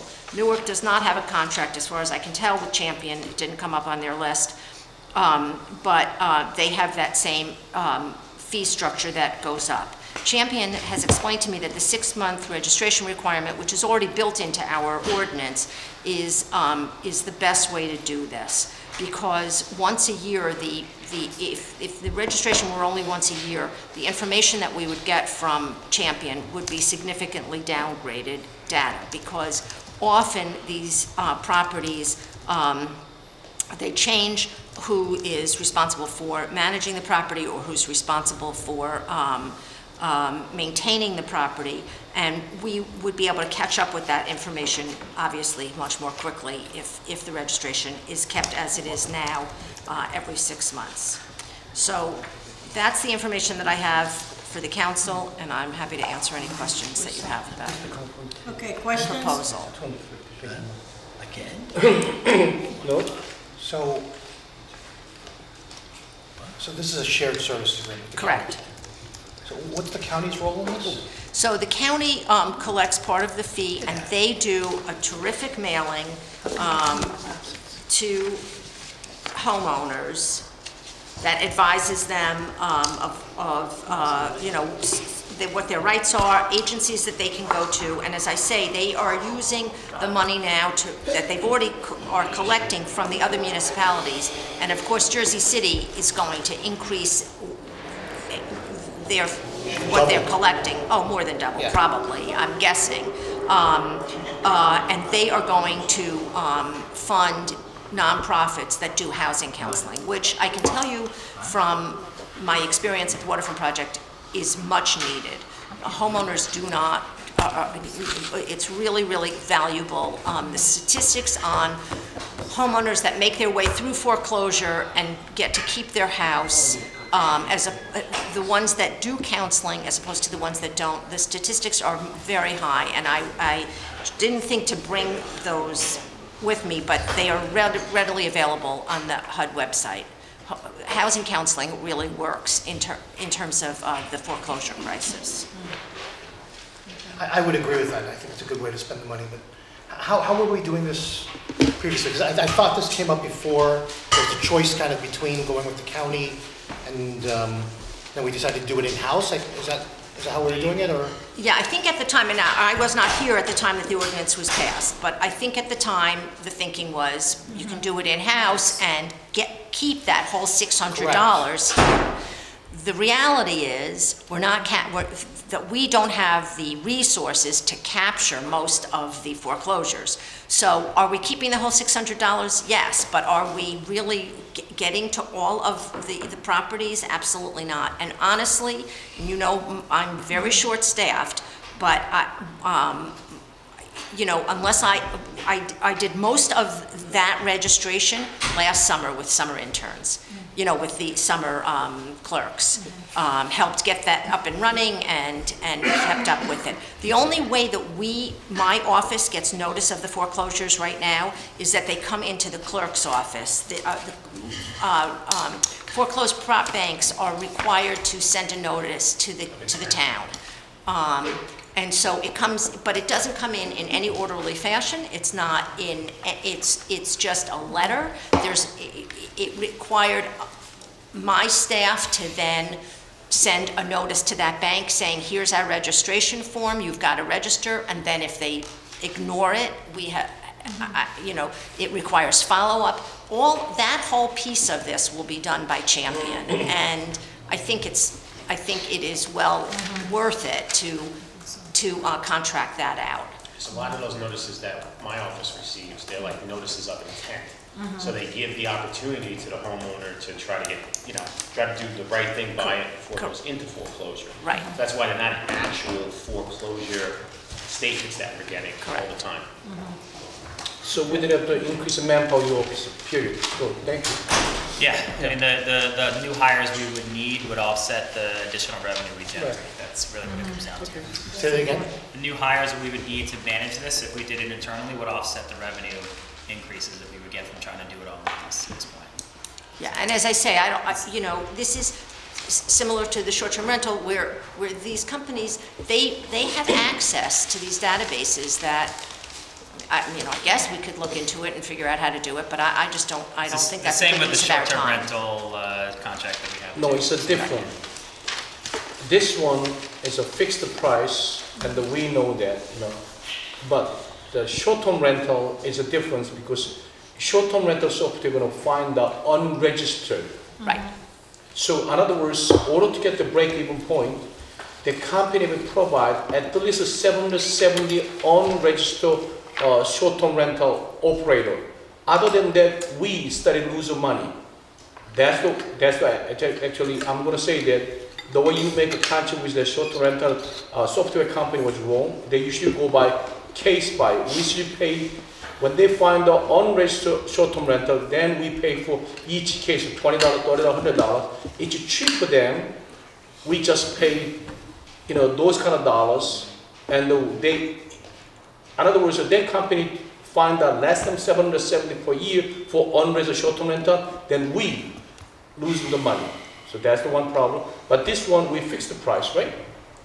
Yeah, they get it It's a fixed price. from the registration Yes. fee, right. I mean, I only raised the short-term rental, which I guess I shouldn't have. Right. But to say that they have resources to find the short-term rentals in the same way that this company has the resources to find all of the foreclosed But properties. if we try the 1 year, we'll know how good it is, you know what I'm saying? Then next year, That's if we right. don't like it, we just That's out. right. Okay. That's Any right. more questions? Yeah, no. There is, there is in section D, duration of the agreement. It's for 10 years. And it suggests that there's an attachment labeled Exhibit A. Could I get a copy of Exhibit A? In the Yes, I thought I think it's on there. I thought I downloaded it, but It's not here. That was mine. Okay, According to the contract executed between the county and county cabinet. what page you on Page number 9 of 12 there? Okay, in the agreement. is it? Oh, we're in the resolution, sorry. Number. resolution here. This is resolution 10.31. It should be attached, but it, Duration of agreement. 1031, hold on. That's the good. I just want to ask if, according to section E, termination of the agreement, It's a 10 years, right? Oh, I 10 missed year. that. Yeah. Yeah. well, it's 10 No. years or the duration of the agreement with the county, which is less than 10 years, because this has already been ongoing. Even at this page 9. How long is the duration with the county? See, Oh, yeah, I see. Yeah, that's what, you gotta think it Is it- twice. Is Something it- about, yeah, just take a look at this. It's actually on page 6 on your document. Yeah, they said 10 years in the contract. So, I don't know if I printed the right one. It looks like maybe I so didn't. this case is the same thing So then? maybe terminating the permanent 30 days notice. Yeah, I almost. No, it's not on here. What's that? That's a good catch. Yep, you know. 10 years? Termination. yeah, Yeah, it's 10 Yeah, years. 10 years then. Oh, here. So- It talks about this. Yeah. Community champion. Share the service agreement shall be 10 years commencing up to the date of this exclusion of the duration of the contract between, yeah, so, and also they didn't tell you how much. I look at the, actually, they didn't say how much it cost will be, you know? It's, Well, the No, cost all it's- in paragraph C, the fees. I'm yeah, sorry? it's in the fees. Yeah, where's it? And paragraph paragraph C. C. Oh, yeah, paragraph C, here you go now. Paragraph C, the page 5, so the community, the fee. The community champions gets $100 per 6-month fee. The county gets $100 and the city gets the balance of the $300. So in other words, the county just put you there, fork and knife, don't do nothing and go take the $100? But they're going to fund the housing counseling portion of. I mean, not county, you know what I'm saying? Then who's gonna fight? Community Champion Corporation, they're gonna find it, but county don't do nothing, and they just take $100. I like that kind of business. Great. What do the county do? Well, they Most do of this, it's done by community champion corporation they do. They're gonna pick up the $100 per case. Okay, fine. But county will receive the $100. What do they county do? I mean, You're really? not explaining. What is the county they do gonna this do? mailing, and they also are going to use that fund to fund the housing counseling. Housing Housing counseling. counseling. Let her hold, let her funding. No, that, I mean, Landfill. that's the agreement that every other municipality in the county has. Do we currently as a city fund housing counseling? I don't recall under CDBG or. That I don't know. I don't know. I don't think so. I don't think so either. Yeah, I don't think so. We don't- No, we do, waterfront, right? Waterfront for CDBG. does some, but But I don't know that, That's significant. when I was there anyway, I don't know that grant, I think it was really for legal services. I don't know that it was for counseling. For And it- foreclosure housing, right? Right. Yeah. I don't think so. This is not bad, right? Not bad, because we're gonna charge for foreclose, how much was it first year? $500, right? It will be $500 every 6 months. Every 6 months? Correct. Until the property is no longer in foreclosure. You killing the people, because most people get foreclosed because the financial. It's not, difficulty. the bank pays it. The foreclosing bank pays it. I'm sorry? The bank. Foreclosing Oh, the bank. bank pays it. Oh, because you have no guilty feeling because the bank is rich, so you're I'm gonna just hit saying them that, hard. it's- No guilty feeling. What's up the fee? All right. I surprisingly have very little guilty feelings, but I mean, okay, any more questions? What can we say, Mike? Can I What do you just, want? Go ahead. sure. So in termination of the agreement, in that section E, same page 9 and 12, says upon termination, any and all data collected by community champions up to the date of termination will remain the property of the parties. So if there's data, hypothetically, we should have terminated this, if there's data about foreclosed properties, do we retain any of that, or is it just community champions? I can't figure out this reading of this language. We should retain. From that's my what I'm saying. understanding, we get the list of all the foreclosed properties as well, and they compiled the list for us, yes. Okay. Yeah. So going back to then description of services B, everything there is county, meaning data, anything information provided, records and so forth, it keeps referencing the county and not the city. Can we amend that so we can get some information and data Yeah, for ourselves? yeah, we can do that. Include Well, this. maybe the lawyer should comment on this Yeah, have we? before I just commit to it. No, as I understand it, my staff, whoever is on the staff, and I will be trained and will have access to that registry so that we can do the inspections, contact the tenants, all of that. Number 6 under B provides the county free access to and training on the web-based electronic registry system and reporting tools, also providing the necessary website. And that should To say the county. city It should and say county, city, right. yeah, okay. Absolutely, So all of this we'll- should- we'll change that. City and county. Well, I'll talk to Don, I'll make the amendments Yeah. and have it for, in advance of the council meeting on Wednesday. I can't imagine it's going to be a problem in terms of any of the amendments. It's Right. functionally the same thing, just making sure that we have the same access to Correct. the information regarding Jersey City residents as the county has for all the Right. So, That's just the contract, right? correct. That's the contract. Yeah. We'll have that amendment up on iCompass Right. for the meeting. Yeah. Great. Diana and I will talk tomorrow about exactly what it should look Okay. like, and we'll update it. Thank Okay. you. So I can say that this is not a bad deal, it's a good deal, because we not pay fixed amount, we only pay for the registration, so we got nothing to lose, number one. Number two, as long as the Councilman Robert said that we able to access all the information what the county get it, Yeah. we should be getting it. Right, You know? All right.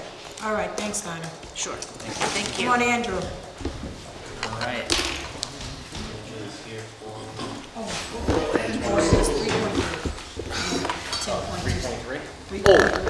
one thing I forgot. This is one of the most important things. If Just this page? yeah, Okay, I got everything else. Oh, you have to present us something? Just a quick, Just one page, one PDF. Okay, go ahead. Go ahead. scroll as we talk. Sure. Go ahead, Andrew. I think Councilman Young had a question. Oh, you have some? It's okay. That's okay. It's no big deal. We pay by case, so it's all right. So the first item Andrew is here for is first reading ordinance 3.3. Could you see? What do you guys see? That's the ordinance supplementing chapter 332, article 3, amending sections 332, 22, and 332, 26, 332, 31, and 332, 48, designation of parking spaces to accommodate various protected bicycle lanes. What was it? Sean? 3.3. 3.3. Ordinance 3.3. And council, if you would allow it, resolution 1026 is related to the ordinance, so if you don't mind, I can talk about both at the same time. So 1026, item 1026, is a resolution supplementing the manual bus stop designations of Jersey City, of the city of Jersey City, repealing bus stops on Bergen Avenue at Vroom Street, Grand Street at Van Bosch Street, Nearside Grand Street at Marin Boulevard, and designated a bus stop far side Grand Street at Marin Boulevard. So it's 1026 and 3.3. All right, Let him present first, Rich. Go ahead. Good evening, council. This ordinance seeks to formalize some of the parking regulations that we've made associated with the protected bike lane construction projects that were implemented last year. Within the ordinance packet, there is a diagram showing where all of the proposed changes are in relation to the bike lanes. It should be page 6 The ordinance? of the ordinance, and I think that's probably the simplest way to go about explaining the contents of the ordinance. Okay. Oh yeah, we could bring that up too. Bring it all up, the technology.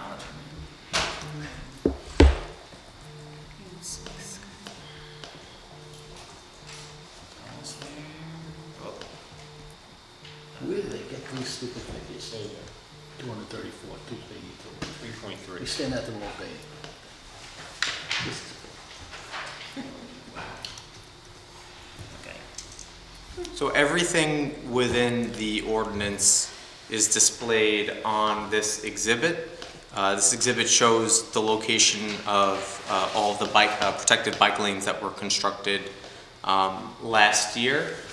One thing I want to point out at the top is that within this entire ordinance, there is only a loss of parking in 2 locations. One is on Bergen Avenue, only in the northbound direction between Newkirk Street and Sip Avenue. And the second location is on Washington Boulevard, and this doesn't even remove parking that was available for the entire day. This only removes parking that was available during off-peak hours in the vicinity of Pavonia Avenue, Town Square Place, and Newport Parkway. More on that specific change, the area reflected in green was previously, reflected in green just north of that, was previously parking that was only allowed during off-peak hours, and now that parking is available at all times of the day. Within this ordinance, we are only removing that from the no stopping or standing certain times section, which allows it to be available parking at all times. We can have a further discussion with the council on whether or not that parking should be zone parking, metered parking. We're not making that decision at this time. That parking is just available first come, first serve. The other types of elements that are included in this ordinance are... That's the Washington Boulevard. Correct, Washington Boulevard in the northeast corner of that page there, or the top right. Another element that's within this ordinance is the removal of street cleaning parking prohibitions along the segments of these streets where there are protected bike lanes. So we previously proposed and the council approved an ordinance to remove Grove Street and Montgomery Street from the street cleaning code because the street cleaning vehicles can fit in the protected bike lane without the need for the parked vehicles to move. Likewise, or similarly, we are proposing that for Bergen Avenue and Grove Street, Grand Street rather, in this ordinance. We are also proposing some no parking anytime areas on Bergen Avenue and Green Street. On Bergen Avenue, they are the side of the street where there is not a bike lane. This is each of these locations is a small, approximately one parking space, no parking area for loading or pickup or drop off. The two southerly locations are for the Coptic Church's facilities. And I should correct myself, the northernmost location near Academy Street is approximately the length of 2 parking spaces, and that's to facilitate pickup drop-off for both the public school and the preschool that are in that area near the Seatown grocery store. And just one last, I guess, item that is included, not in the ordinance, but the resolution, is we are amending 4 bus stops. So we are eliminating completely the bus stops on Bergen Avenue approaching Vroom Street because they were unnecessary due to how close bus stops were adjacent to those locations. So you would still be able to pick up the bus at Academy Street or Highland Avenue, which are a very short walk. On Grand Street, we are eliminating the westbound bus stop at Van Voorst Street, and we are also relocating the westbound bus stop at Marin Boulevard. All of those changes have been discussed with NJ Transit, and they are agreeable to all of them. So before, I think now would be a good time to talk about some information that we gathered related to the Bergen Avenue bike lane, if you don't mind pulling up that fact sheet. So prior to the construction of the Bergen Avenue protected bike lanes, we conducted a feasibility study in 2018, which was primarily seeking to determine whether or not a road diet would have too much of an adverse impact on traffic conditions. The findings of that report at the time said that the impacts would not be that significant. So what we did was, after the bike lane was constructed, we conducted another traffic study focused again on the traffic capacity aspect of the project, which is what you see there in the panel in the middle left portion of the page, which is the travel time change. That's really the section of our study that talks about traffic capacity. And there are a lot of other elements in this fact sheet that talk about the improvements to bicycle ridership in the area that we think are very promising in really just a short amount of time. So starting at the top, we did counts in October 2019 for a week, which is how we gathered that those bicycle volumes in the top left part of the page. So on an average weekday, 516 people ride a bicycle on the cycle track on an average weekday. That number, we're saying bicycles for just for simplicity, but that also includes scooters and skateboards and things like that. Perhaps, I guess most impressive in terms of bike ridership is the impact that it's had to City Bike. So City Bike provides raw data to the city for every single month. So what we did was we identified City Bike stations near the Bergen Avenue protected bike lane. And we looked at trips between those stations. So basically from the 4 stations closest to McGinley Square and the 2 stations closest to Journal Square. We looked at the ridership in 2 months prior to the implementation and 2 months after the implementation. And what we saw was that there was an 18% increase in trips between those two areas in city bike rides. We also recognize that city bike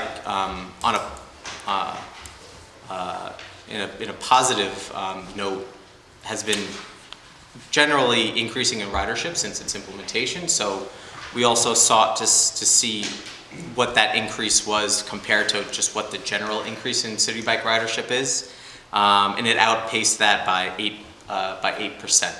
And on another positive note, September 2019 was set the record for most city bike trips in a single month since its implementation. On the traffic safety aspect of the project, we also conducted speed data counts for a week on Bergen Avenue. And what we found was that the average speed that people were traveling was roughly 20 miles per hour. And the 85th percentile speed was less than 25 miles per hour. And I bring up 85th percentile speed because that is the statistic that professionals use to set speed limits on roads. So we are, what we're seeing is that people are driving the speed limit on this street, which you might imagine is not the case for the majority of streets in Jersey City. So I can give you just an anecdote. We have conducted speed counts for all of the locations where we installed speed humps this past year. And I would say about 60% of them had 85th percentile speeds faster than Bergen Avenue. And those are local roads. And then maybe just as even impressive of a statistic is the 95th percentile speeds in the northbound and southbound direction, in the southbound direction being 27, in the northbound direction being 25 miles per hour. That's basically 95% of all people driving on Bergen Avenue are traveling that speed or less. So that's extremely promising with respect to traffic safety, because as we know, going through the Vision Zero process, that speed is the single most important factor when it comes to the severity of crashes. And if you can get vehicle speeds closer to 20 miles per hour as opposed to 30 and 35 miles per hour, the chances that a person will be severely injured or killed decreases exponentially. Just so I understand that, correct? Can you explain it? So 95th percentile means what, that 95% of people are traveling at 27 miles per hour? 95% of people are traveling, let's say the southbound direction, for example, 27 miles per hour or less. But then the average is 20 miles per hour or less. The average is 20 miles per hour of all vehicles. Basically, it's about 5 miles an hour because you screw up traffic so badly there with those bike lanes. Come on, Andrew. So I'm sorry, on the same southbound lane, 20 miles per hour average, or? I'm just trying to understand. So I'm trying to understand how 95% are doing 27 miles per hour, and the average is 20 miles per hour. Andrew, it's simple. Wait, What wait, he says wait, is wait, let me finish, Michael. So I'm gonna, when you say 95%, if 95% is 27 miles per hour, then average you have to be close to 27 per hour, because 95% is 27 per hour. How can be average can be 20 per hour? Yeah, I'm just trying to reconcile. Yeah, you understand. So we're not saying that 95% of people driving on the road are traveling at 27 miles per hour. We're saying that only 5% of people traveling on the road are traveling faster than 27 miles per hour. Got it. Which is good. So if you look at like JFK Boulevard, for example, I think the 95% number is like 40 or 45. It's so. It was higher. 40 miles per hour Yeah. on Grand Street as well. Yeah. So and people say it's a very unsafe road. So that's the difference here. This is drastically reduced that upper limit. This fact sheet one thing I didn't go about into detail, but the travel time, we are seeing decreases in travel time essentially for every peak period, with the exception of the southbound direction during the AM peak and the afternoon peak. Is it like a 1 second? 1 second. 1 second and 7 seconds increase respectively. All other directions during all other peak hours, there's been a decrease in travel time. And that's based on... Bergen Avenue, you're saying on Bergen Hey, Avenue. hey, Correct. Andrew, with Andrew, come on, with all due respect, Serious? You gotta be serious. Andrew, now you make me a little upset. The vision zero is a concept, is very simple. I don't know whatever they say, but simply the vision zero is said, slow down traffic, reduce the car accident. That's the concept of vision zero. That's why they put in all kind of different shape, Right. put in left and right. So they intentionally create one bottleneck situation, so make this traffic slow. That's vision zero. Now, you create it, you just say that, you say that usually they're Bergen Avenue without bike lane, without any, there's stick in there, they usually drive 30 to 40 miles, usually 30 to 35 miles that area, average. I travel a lot that area, we know that. But now, you're down to 20 to 27, so slower, you know, from average 30 to 35 to down to 27, but you claim that travel time only change in 1 second? Come on. Right. I mean, this is common sense. You don't have to put in the paper over here. I mean, you create a bottleneck situation, so traffic down to 35 to 20 miles, and you say only travel time difference in 1 second? So He's saying by 1 minute in northbound. So 1 minute to 1 second, I'm asking you this, is 1 second. a decrease of a minute in the northbound direction during the evening peak hour. But I want to point out that the travel time change, what we're discussing now, is just the travel time to go between Montgomery and SIP, or vice versa, during the peak hours only. The speed data, which you see there, is vehicles traveling on Bergen Avenue both directions, 24 hours a day, 7 days a week. I mean, we don't need some, because you know what? Your user data at a short period of time, maybe 2 months, but we have in our brain 40 years of data is here. You know what I'm saying? But based on our 40 years data, me and the James, not the Rich Bojano, when I go to Bergen Avenue, you know what I call that? Go to 18th Street. I called your name several times, and I called some. You probably already be itching a little bit. I said, because so slow. So you claim that their delay comes at 1 second or 7 seconds. Trust me, it took more than 7 seconds, more than 1 second. Especially you say AM peak, extra 1 second. You gotta be kidding. Can we dig into that a little Right. bit? So what is your, What's, what's the basis of comparison? Both of these polls. So from Yeah. when to when? So I can talk about that a So you little bit. So believe when you conduct a travel time study, there's different types of technologies you can use, but the consultant that we used something called True Traffic, which is basically a GPS type of device that is essentially on a car that drives the corridor, several times during that peak hour. And so they did that in June 2018 before the road diet was implemented, and then again in October 2019, and then we compared the two. And I can provide a report that spells out the methodology and the findings. I didn't want to bring a 13-page report to Caucus, but no problem circulating that. The fact sheet is basically just a high-level summary of everything that will be spelled out, and everything that is spelled out in the report, and you can see exactly how long it takes to travel between streets and the entire corridor. So, we are certainly acknowledging that let's say during the morning peak hour in the northbound direction, it takes about 4 minutes to travel that corridor, which is not fast. I mean, it's a short stretch, and 4 minutes is a long time. So we're not saying that it's there's no congestion by any means.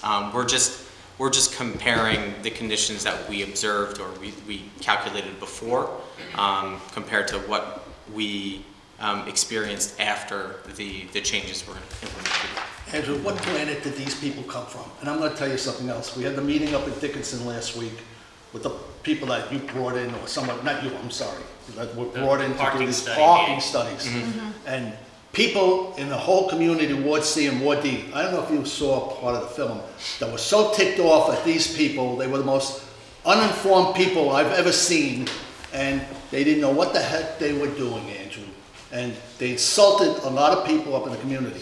They put up that big screen and took these surveys, and you had all these bike people there with their cell phones that knew how to do it, and you had all these older people there that didn't know how to do it. So 75% this, 80% that. It was baloney.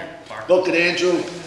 First of all, when these bike lanes were put in, I never knew anything about it. The people up in Ward C didn't know anything about it. The people in Ward D, go down to 18th Street. I was there yesterday. The traffic was horrendous because of the one lane they cut. I think both of these should be pulled. You've got to come back to the people in the community, have another meeting at Hudson Catholic.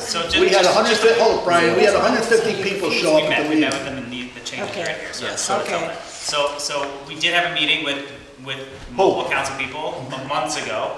You did? I wasn't there about the Yeah, bike you were there. lane. We never knew, oh. Yes, we were there, let's go on. Not what you did. Yes. Not what you did, though. Bike lane, we thought those little white lanes, what you did on, not you, Andrew, but what was done on Bergen Avenue, was done on 18th Street, what's being done on Montgomery Street is a disgrace. There's millions of cars and a few. And where the heck, I stood out there with people counting bikes. I think in an hour, we had 4 bikes come by, past St. Aidan's. So we just want to clarify one thing about what we're doing in these ordinance resolutions. We are addressing the issues that the community brought up. There were some loading zones they wanted.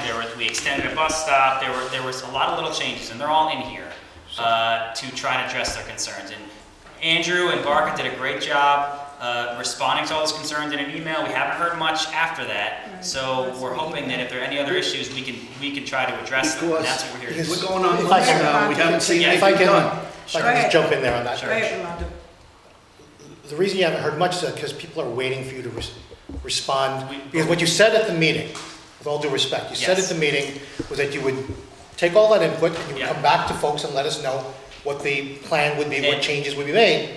And we emailed the group 2 weeks later. Yeah, we emailed the group with a list of all the changes. We can forward you the email again. I think you were on it. I asked you just a couple of weeks ago, I think, where are we at? And you said, we're still working on this. I'm fairly certain. So we have 8 specific action items that were developed as a part of, the participation of the public in that meeting that we had in, I think it was December. Yeah, it sounds about right. Beginning of December, maybe? Almost immediately after that meeting, we sent an email identifying the specific issues that we felt we heard and the ways that we were going to address all of them. About 2 weeks after that, I sent an email providing an update on all of the items. To date, we've completed 3 of them. First being fabricating the dismounted walk bike signs that were provided to St. Aidan's. Number 2, installing the signs, the signs that better explain how parking happens next to protected bike lanes. Number 8 is circulate the traffic study upon completion, which is what we're doing at this very meeting. One of the items, number 3, we were offering to create a longer no parking area in front of St. Aidan's. To date, we haven't heard from them on the desire to increase that no parking area, but certainly very much still on the table, and the remaining action items are on hold because we can't do any striping at the moment, but we haven't just said, okay, we're going to wait on those. On one of the items, Hudson Catholic High School was very much had significant concerns about where the bus stop was located at the northbound approach of Bergen to Mercer Street. And, we recognized that we couldn't physically make that change immediately, but we did circulate a redesign of that bus stop. So we're being as transparent as we can, and we're being as proactive as we can in addressing the concerns that we heard at that meeting. If there are issues that weren't explained to us or weren't we missed, we're happy to hear them and address them. But we felt that we did a very comprehensive summary within that email of all the issues that we heard. If the council wants to hold another meeting with the group, that's fine. Yeah, I want these two ordinances pulled until, Okay. after that meeting up in Dickinson. Okay, Rich. You got it. He's So, pulling. so we'll withdraw. We don't want this to go on forever, though. Right. We're addressing all the absolutely. issues, so that's fine. We're here to make all the changes and make it work for That everybody. works. We're not trying to, Okay. hide it. Thank But you. business official, the Yeah. one thing, we have to know that even though we pulled it out, or withdraw, I want you to make sure that your department, traffic engineer department, continue to come up plan for, mitigation plan to solve the problem, still. And still, even though they do a few things, still they have some concern the neighbor, continue with non-stop, Yeah, we're not going to stop addressing all the items that we That's what I'm committed to saying. addressing with that group that we. I also want to note that there are multiple types of things in this ordinance and resolution. At the request of Council President, we've been trying to reduce the number of ordinances, Yep. resolutions come through. So typically we would have the parking things in one ordinance and the bus stops in another, and we're trying to combine things together. Great. So that's why you're seeing like Grand Street this and Bergen Ave that. Yeah, and it's yeah. all over the place. So, but we'll draw the whole thing. And But before withdraw, we gotta make the same page with that. Actually, this one, 3.3, ordinance 3.3, and also resolution 1026, this is a part of the mitigation plan, right? a part of the plan for the issues that people brought up. Yeah. Yeah. Some elements, yes. Yeah. So then, let me ask this one. If we not pass this one, Then we don't fix some of the issues. that's So what I I'm will- saying. But we can talk. Which We can have a way? meeting. That's fine.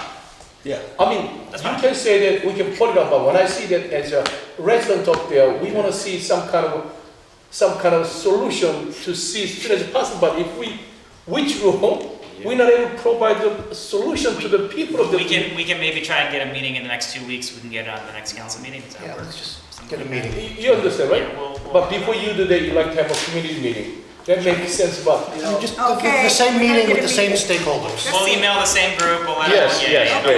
No problem. So, just so I'm clear, we're withdrawing 3.3 and 1026. Correct.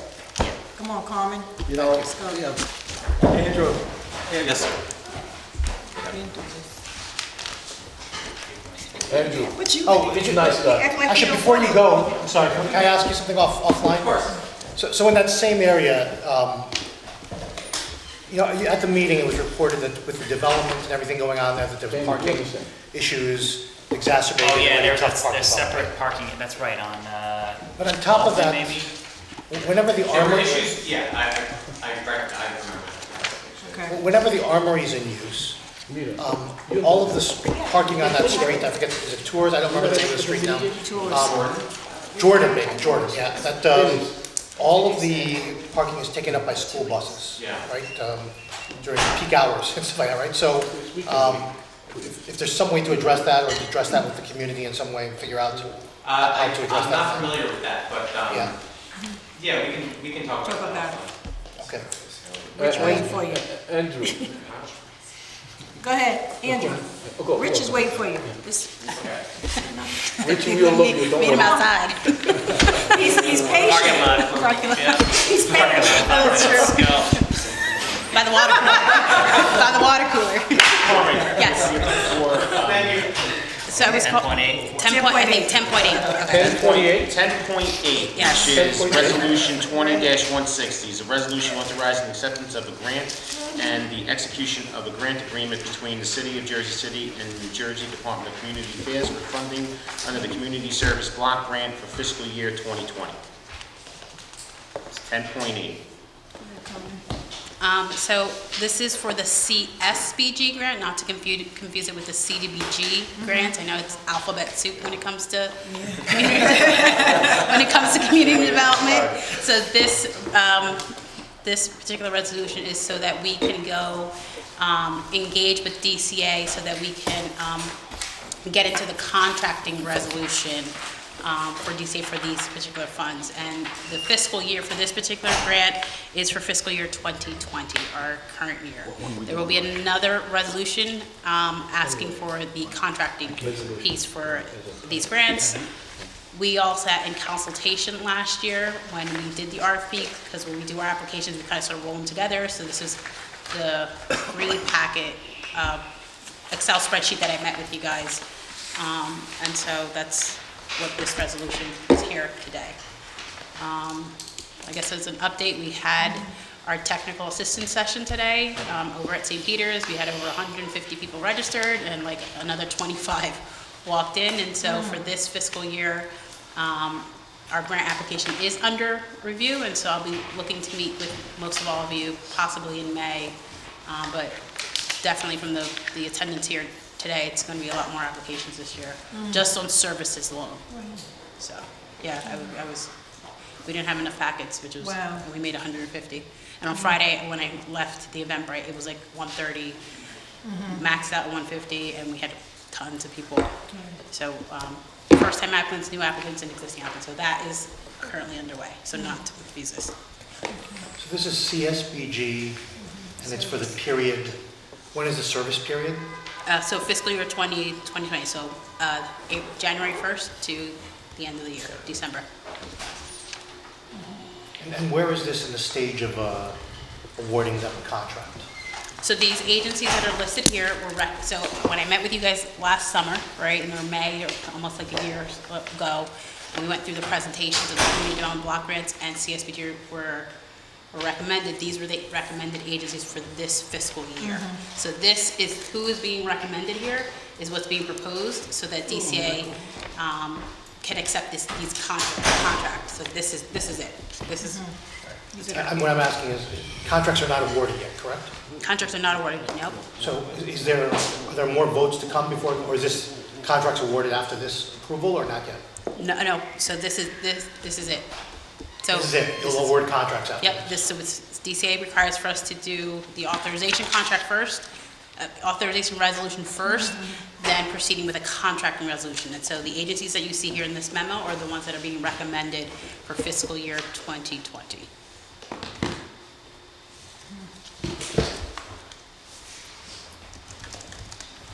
Are there any specific awards here related to housing? CSBG? No, so CSBG is to ameliorate poverty, so it's agencies that are working with those that are like homeless, extremely, the poverty level is up to 125%. This isn't, CSBG traditionally is not used, and it's not eligible for housing development. No, I'm talking about like housing counseling. Oh, housing counseling? Like that. We were just talking about that earlier. If they were looking to, if the agency was working with those in kind of sort of the prevention work in this space, and the housing counseling would be kind of sort of eligible in this area. But I don't know, what did I miss for housing? Are you guys looking for more housing counselors, or, because it is listed on my website that who are the approved HUD housing counseling agencies, is listed on Community Development's website. And there is a HUD training that is kind of sort of going to be facilitated statewide that's coming as it relates to housing counseling, and there are changes to the home grant as it relates to housing counseling and recipients as well. And that's later on this year. What about, so the city completed a violence needs assessment last year? Okay. And there were certain recommendations in that. Do these fundings address any of those recommendations through any of these particular agencies? So you're asking about violence prevention? Yes, violence prevention, or violence kind of, what's the word, I'm looking for, victim support. I'll relook at the spreadsheet, but at the glance of these programs, you're talking about, Act Now, Educational Arts, Garden State Episcopal, Haven Adolescent, Hudson Garden Community. State Episcopal doing what, homeless? Yeah, the homeless renters were, Haven Adolescents, mhm, are they doing anything in the space of of getting, violence violence? prevention? Nope. No? So, but I will say that I have met with groups for violence prevention. Actually, there was representatives there today at the grant session, and so I'm looking forward to engaging in those meetings and those applications. So really, we're limited to those who apply, but I mean, I am on the co-chair of the Violence Prevention Committee with Paul, and I've been looped into several conversations. So probably from last year's award, they didn't apply. I do expect them this year to apply. I do. They were there today, so. And what about, what's the library funding? It's for their adult program. I just saw their note this afternoon. It's been a historical, I forget the name of their program, but I can get that for you. If you could get that to me. Have you met with the new library director? No, we haven't been able to coordinate dates, but but I saw Darnell today, and I was like, we need to meet and try to meet with the director, because he doesn't know me, he's not giving me the meeting, so we're gonna, but the library was at the TA session today.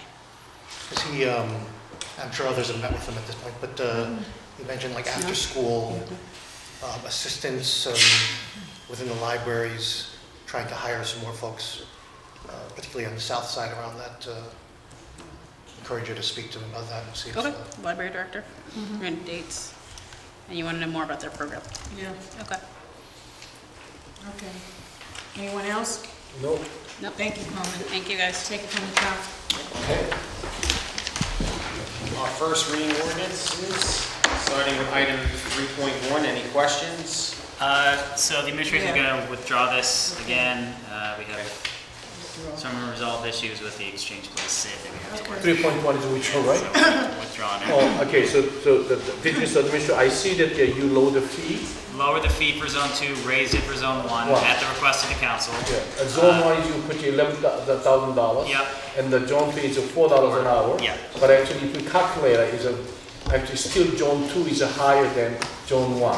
That is if you are in zone 2 for the maximum time, which we don't Right. expect to happen, and same with zone 1. Zone 1 is reserving your spot though. Zone 2, we don't expect people to stay there for 12 hours a day, or whatever it's gonna be. So, but yeah, there's still some details we're working out, but. Sure, work it out. Yeah, so we'll. So I can say assuredly that in zone 2, you got my email, right? Yeah. So NJCU, Yeah. those 2 trucks are there from 7 a.m. to 8 p.m. So we can, yeah. I don't know exactly how We long, can, but Yeah, it's my understanding that someone, I'm not sure exactly who, has gone out to each of these sites and spoken with food trucks, but we can obviously make those changes that you Yeah, suggest. Yeah, yeah, you should definitely take a look at that because that's a...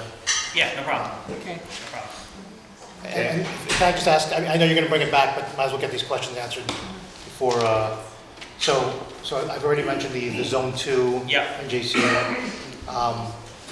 And I just encourage you to speak to them, but also to the institutional and JCU themselves, right? Sure.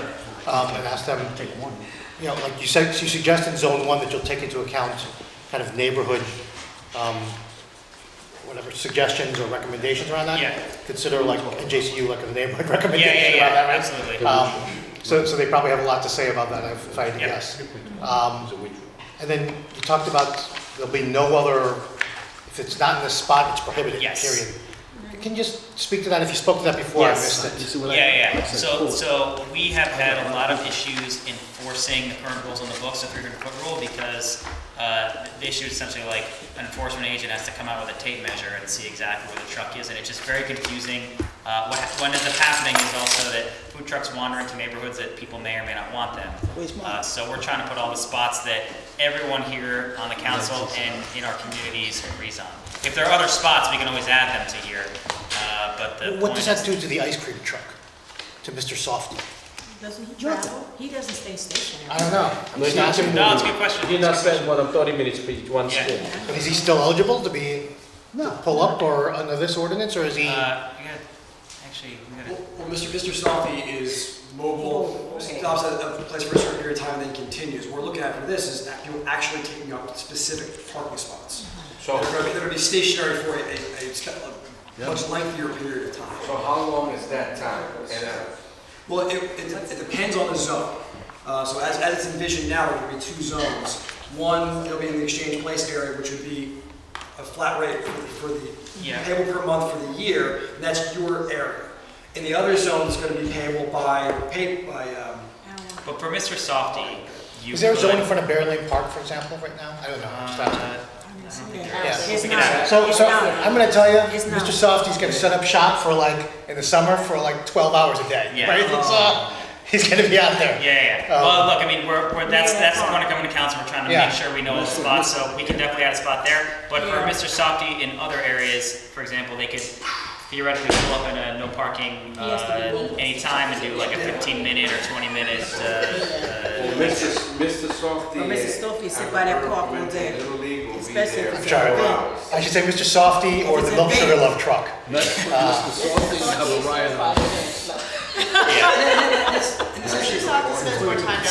Yes, it's true. Yeah. That's a good point. The way the ordinance is envisioning the definition of I gotta food give truck, you the what people. we're doing is, like most of the food trucks you see, that are taco trucks, those kind of things, that are stationary and have a set area they want to be in, as opposed to, we're gonna sell a couple of things, drive around, sell a few more things, drive around some more. Yeah. But I think it's actually a very reasonable point to say, okay, let's try to make sure the food truck scenario of only being somewhere for a specific period of time, a short period of time, is also included under the purview of the ordinance. I think that's, you're giving back for pulling it, Brian and I can talk about trying to Yeah, we're craft some gonna- language Around to, the Mr. Softy exception, if you will. Go ahead, Ron. Right, with food trucks, because there were some issues recently on MLK Drive with different food trucks. Who should they contact? That would be parking enforcement. Parking enforcement. Yeah. And they know the food truck rules. Well, the existing rules are different, so like technically they could park on MLK right now, as long as they're 300 But they feet know away. like the times that Yeah. they should be operating. The old laws say no SIDS, right? I No don't SIDS. No, I think it's only in the city rules. I don't think it's in our ordinances. I don't remember actually. Pretty sure that's in I don't there. remember. You can ask Michael. Michael knows for sure. Was he, his area. Michael, can Food trucks can't operate in the city, right? Food trucks in city areas. Oh, no, don't bring the Is it on the books though? It's not.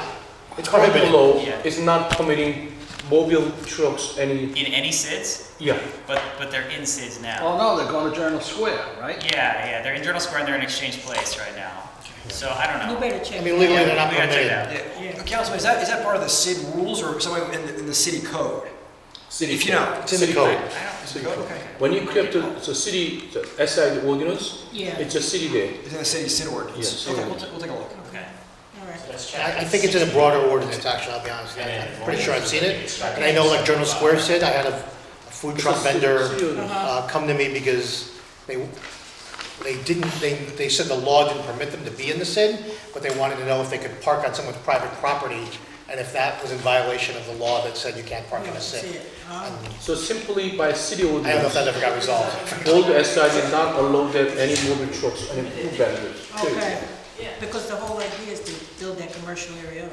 Yeah. I can see it, yeah. Let me raise up two more issues just on this food truck thing, ordinance. So, in the ordinance, you talk about in zone 1, considering preferences and feedback from surrounding neighborhoods. Yeah.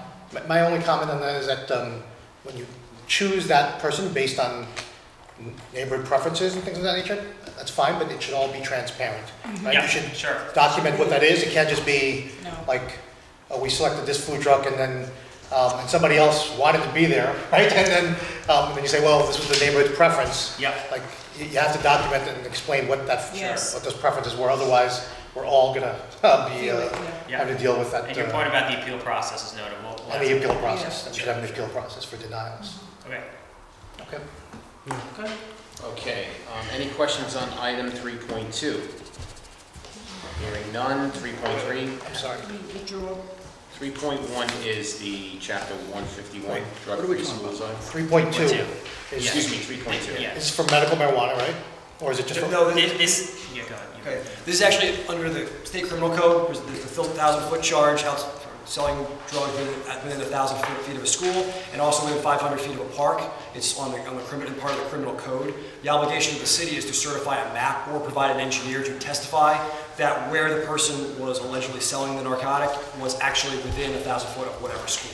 So the purpose of the 1,000-foot map is so that prosecutors can go to court and use the map as demonstrating the location of the sale, that it was within 1,000 feet of a school. We update it periodically. It's one of the things we have to keep updated. This map actually has more information than is normal. It's more than just 1,000 feet of a school and 500 feet of a park.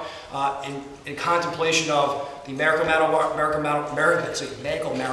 rules, as well as potentially recreational marijuana rules, will likely be changing in the coming years. So there's additional lines around the universities and some other information in addition to just the 1,000 feet around a school and the 500 feet around a park. But those are the two most significant for purposes of the criminal code and what prosecutors need for court. But the company doing the study put additional information for our benefit as the marijuana industry increases, and probably will be setting up shop in Jersey City in the next couple of years. So this is all new language? The 1,000 foot and 500 feet, that's been on the criminal code for as long as I've been. In our code, our ordinances, because there's no underlines or deletions here, in my copy at least. This is a separate new map. It's This the will take map, place in it's the old changing map. the code, right? Right. Okay. Yeah, you're swapping out the old map for the new map. So the current law is what it is? Nothing's changing there? Nothing's changing, we're just updating the map. The That's schools updating the close, map. like for example, charter schools, some will open, some will close, some schools will close. You have to periodically update to make sure that it's up to date. What number is this, Mike? 3.2. 3.2. Off the top of my head, I can't remember the last time we actually adopted school zone, but don't hold me to it, but I'm pretty sure it was probably in 2001, maybe a little sooner than that, but that's why we have to. Yeah, we were definitely due to have it done anyway, and then with the additional marijuana sale industry coming, it was a logical time to do it. So the drug-free zone, in terms of, this drug-free zone says within 1,000, it can't be within 1,000 feet of a school. Correct. It's a separate charge under the criminal code. Obviously, But we can adjust that. You can't adjust it. It's state code. The state criminal code says that is an additional charge, which carries with it a more significant sentencing ramification for selling narcotics within. These are for illegal drugs. Illegal drugs, correct. Okay. Now, there's an additional component to it where the state, under the guidelines set out by the Department of Health and Human Services, says you cannot operate a marijuana grow facility or distribution facility, even if you are sanctioned by the state to do it legally under the medical marijuana rules, within 1,000 feet of a school as well.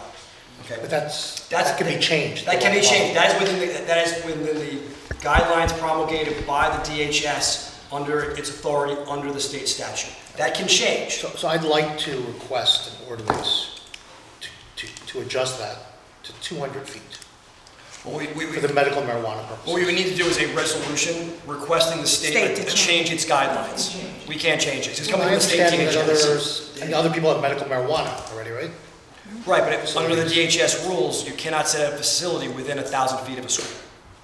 So I think you should take a look at that, because it's my understanding that other municipalities have changed it to accommodate medical marijuana facilities.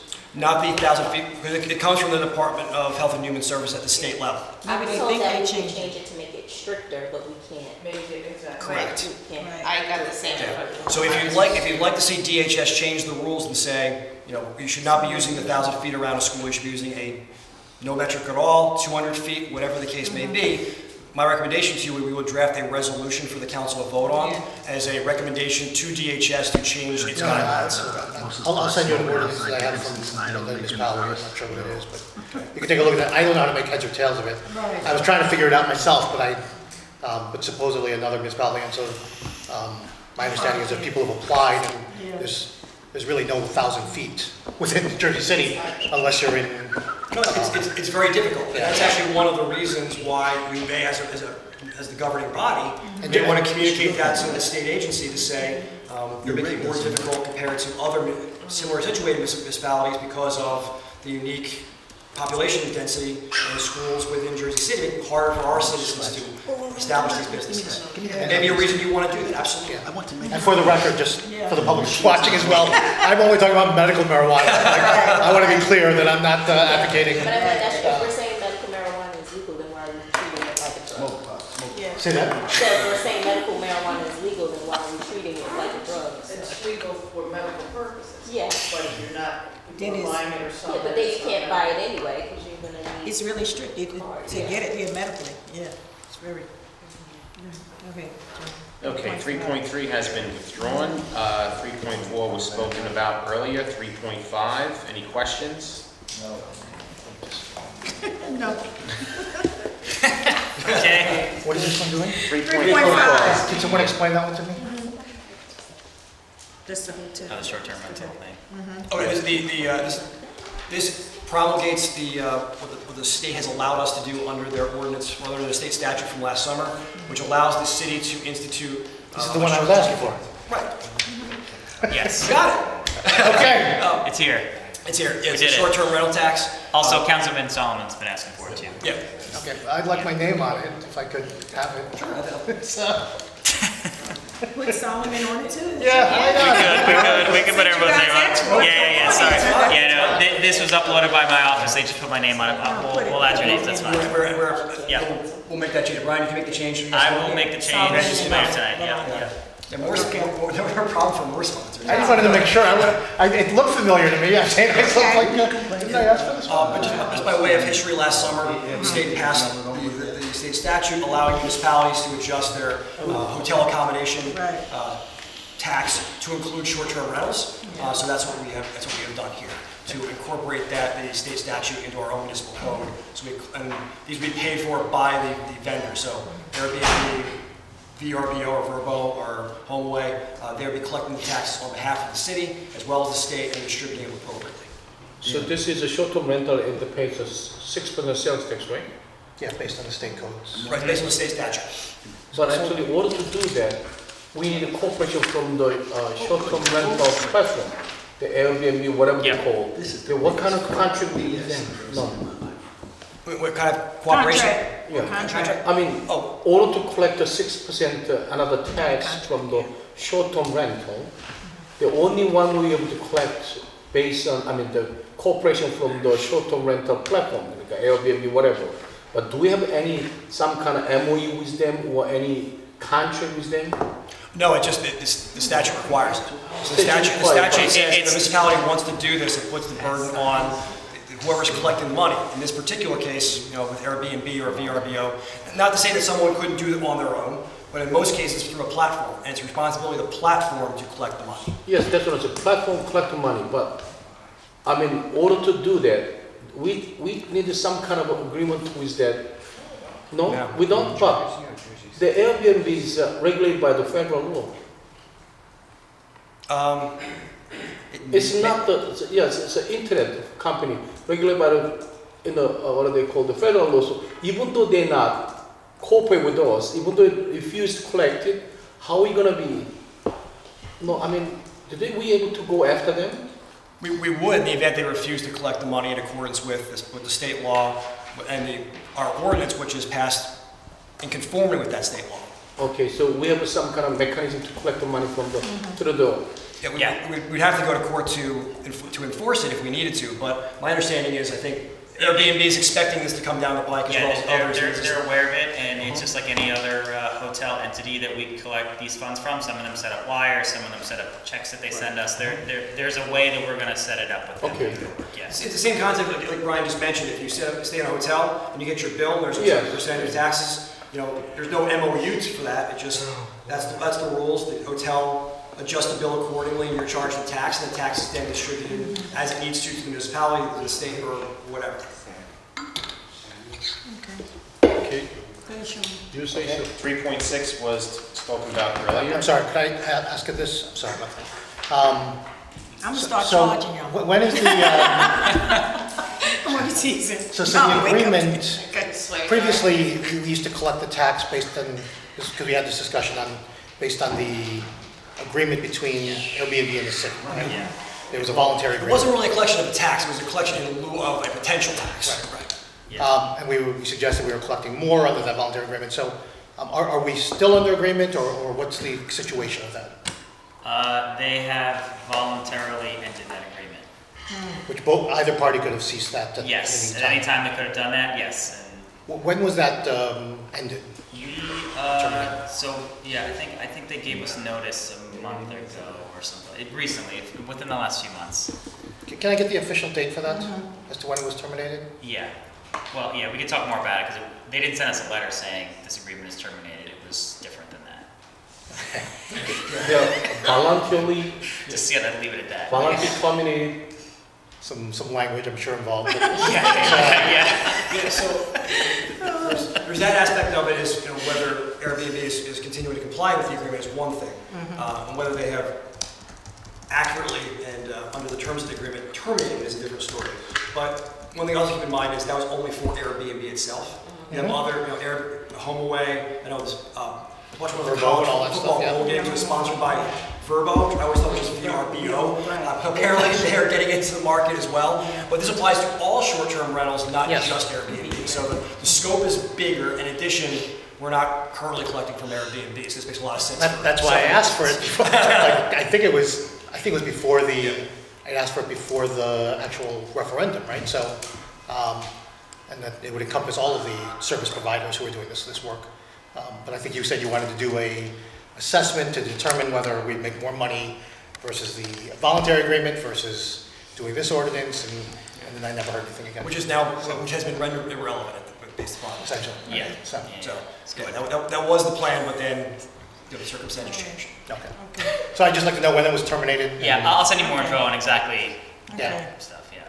And could you give me also the amount of from short-term rentals, Airbnb essentially, how much we collected over the past year, and break that down by kind of month or however it's been received? I think they were paying us annually. I'll get to you that information.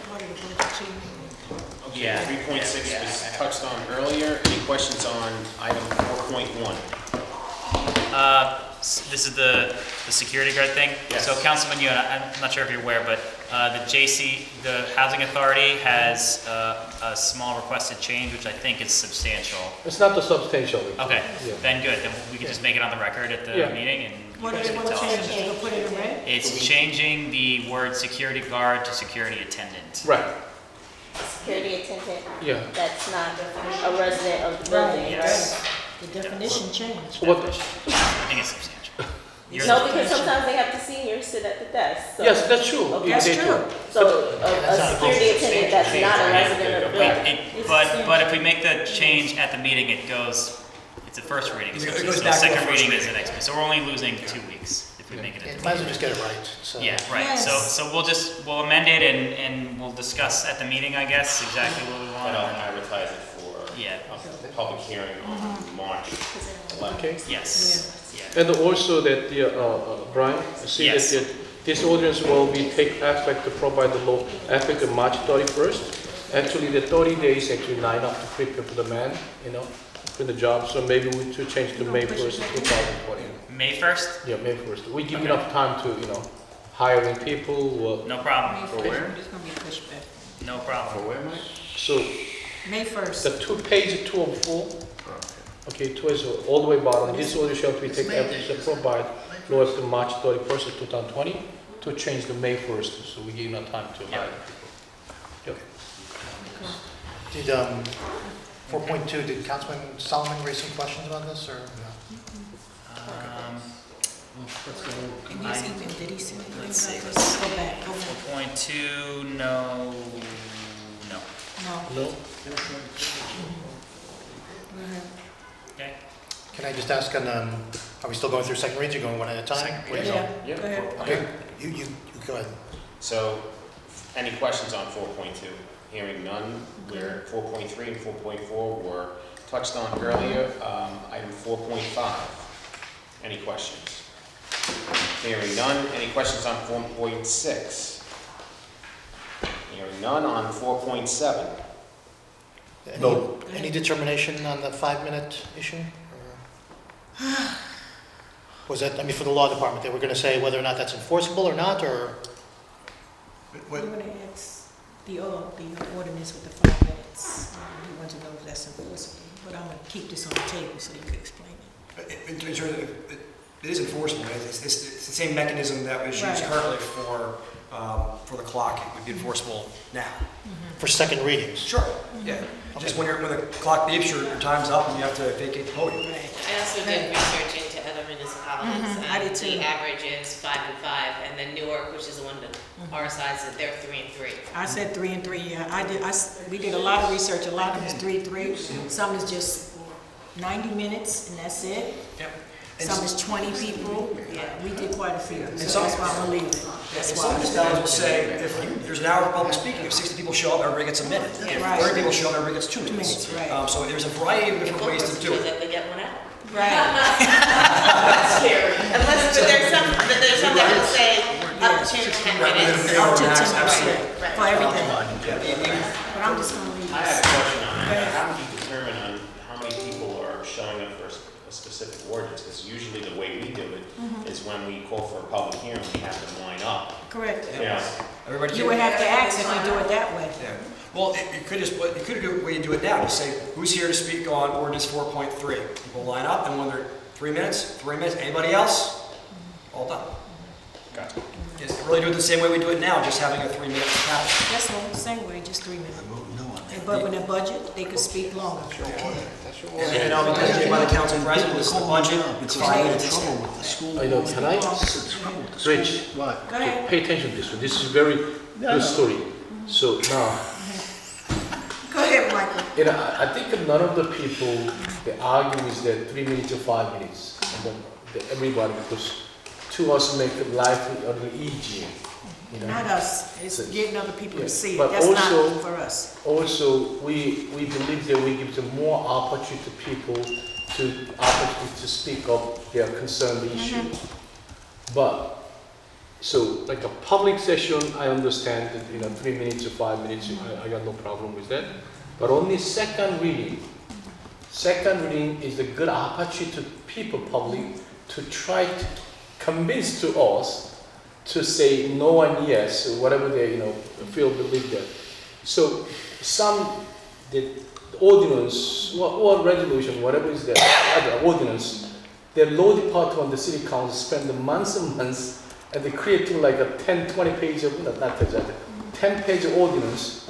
If we tell them to convince us in 5 minutes, I think actually it's not easy, because when they come up the ordinance, they're going to say, Article, XYZ, A1, we like to have XYZ because I'm against it. And Article 2, so and so. So they bring up all the issue to us, why they want us to say no. But if you give 5 minutes, probably it's not big enough. So I don't mind to do wish to speak as 3 minutes or 5 minutes. I'm not much that concerned about. Second ordinance, I think we have to regulate them, because they come up spending. why I won't regulate, I just want to keep it like this because I've been timing people, to be perfectly honest. When they've been up there doing second ordinance, I've been having them timing. And the majority of people don't even speak 5 minutes, to be perfectly honest. What's your ordinance? On second readings, they really don't. Only one that speaks maybe more, I'll give her credit. That's why I said when it comes to the budget, is Miss Yvonne, to be perfectly honest. Not only budget No, but I'm just saying, based on even with the issues, and when we have a serious issues, when y'all was dealing with a short-term lease, y'all had to schedule a special meeting for that, because you cannot speak on that topic 5 minutes. When there are serious topics, you can't speak 5 minutes, in all fairness. That's not even fair to the public. Our responsibility, we should hold a meeting and allow them to speak because we want to hear them. 5 minutes won't do it. This is just to control the meeting, to make sure those who do come have an opportunity to speak. And then from that point, we can schedule special meetings because we have done it. So, you know what, actually, if we call special meeting, and then... We have to. some of the issues you can't speak in 5, it's not even fair to them trying to speak in 5 We're gonna minutes. do almost every week's meeting. No, it depends on the topic. It really does. It depends on So the topic. now, we look at the future now until, Go ahead. like, we're gonna have this one, and also we're gonna have, what are they called? Rent control. That's gonna take time. You can Yes. see that. And the No only person thing we can need- come and speak 5 minutes on that. That's not gonna happen. Yeah, that's what I'm just saying. Well, we say 5 minutes, but based on council president's discretion, maybe we can extend the debate. No, see, that's it. You want a special meeting just for that topic because you want your attention there. It's not even fair to them, to be perfectly honest, as we are going through so many different topics So then and I'm trying gonna- to rush them through. Right, but I'm gonna ask them, my council, when you say pass this one, you guys have to know that we're gonna have a very open special meeting. Yeah, they ready. We've done it. I actually think that special meetings for hot topics like that are a much better idea. Much for beneficial. everybody. Yeah. Now, with the special meetings for the hot topics, Yeah. would you want an exception to your time limitations for those topics? Y'all could discuss that. Or extend it? Yeah, Okay. yeah. So how come we? There might be something you want to incorporate as part of. Yeah. We're gonna have. If we call we're the gonna have special 97 meetings. Then, I'm sorry? We're gonna have 97 meetings for a special meeting every time. That's what I'm saying. Well, listen, I mean, I hate to be It's the up to the dead council. horse. It's up to the council, but I'm just saying. I mean, I'm telling you. Well, if you know what, if you don't want to vote for it, then don't. But I'm not going to pull it because I done did the research and the majority of townships are having this done. And my whole objective is to hear everyone that comes in. Lately, and you've seen it, even last week when we dealt with resolutions, you see how many people was up there waiting for public speaking, and that was on resolutions. So now we look at it this way: how many people how many people gonna speak for issue? Is a quantity is important, but also we gotta give them quality to the people to express their own concern or address the city council. So it's just talking about how many people is talking, but we're gonna give enough time to bring up to 5 all minutes their. ain't enough time neither. That's why you're gonna have to have special meeting. First of all, you gotta realize, when you did the short-term lease, when y'all did that, I don't know how many meetings y'all had, I mean, but you can see that it took more time and people spoke longer. I mean, each to say the special meeting, but I don't think. It's up to you to call it. I don't think so, It's up to you, it's up to you you know. to say special meeting. You saying you wanna hear from the public, you want the public to speak, but then yet you saying, okay, I just wanna give you 5 minutes of minutes, that's what you're saying. So I'm saying, okay, if you give them all 3, and if there's a hot topic, why don't we set up a special meeting really to hear from the public what the public has to say? Then 5 minutes is not when gonna we cut call it with just public when we speaking. call the special meeting, there will be a limitation of time. So no limit. They can say as much they want. That's the whole thing. You wanna hear from them. Oh yeah, I don't mind it. I don't Okay. mind. You I don't mind it. But However you wanna set it, however you agree to set up that meeting, then that's how you set it up. yes, You I can don't. set it within your own time limit. Right. Special meeting. It's how you set it up. Okay, all right. But I mean, really, we're gonna have how many meetings we're gonna have for 1 year? Probably. You can say whatever. I mean, I already said how I feel about this whole time limit, you know, I already said who we have to control, it's not the constituents. And if that's something Danny wanna look into and see if he can, write an ordinance, that's something he should look into. Everybody has a right to put forth an ordinance or resolution. That's what it is all about. Changing and trying to make something work. I mean, then how are we gonna discuss? Who's gonna discuss? Call the special meeting by council members? Who's Council on a president board, can call a special meeting. Council call, okay. And then if you're on different committees like we do in the, rent control, okay? The committee can make a decision, okay, we need to have a special meeting. I think it's also a provision for 5 members of the city council. Yes. 5 people. 5 Yes. members of the city council. Don't worry, we're never gonna have Sean, 5 people. correct me if gonna I'm be wrong, wanted. when an ad hoc committee of the council meets, that ad hoc committee itself gets to decide the parameters of how it conducts its do. meetings. Right, Yeah, so- we had public Right. comment for some of the Airbnb ad hoc meetings, and that was actually a lot of back and forth on how much time That's what I'm people saying. would get to speak at that meeting. perhaps when you know there's a hot topic like the rent control, that's Right. something, I mean, the rent control committee still exists, Even- so even- that could be something Oh, sure, that you guys that's- can Right. probably Nice to do. know. We want public comment, Yeah. just like we did the short term. In lieu of a special meeting of the municipal council, it'd be a meeting of the ad hoc committee. But public comment, For Right, public so comment. like maybe as we're finalizing the draft, we will do Correct. that. And then that way, when it comes to the final draft and the final vote, then the people will already have, then they'll already been heard. Correct. And that will also help us manage that particular council. yep, and so we may not have to call a special meeting, but they'll still have the Have that. ability to speak on it. I know, I Yeah. wanted it. Then it was. Great, Sean. Okay, any questions on 4.8? All these issues that. Which is franchise ordinance. Hearing none. How about 4.9, which is the mass transit asset?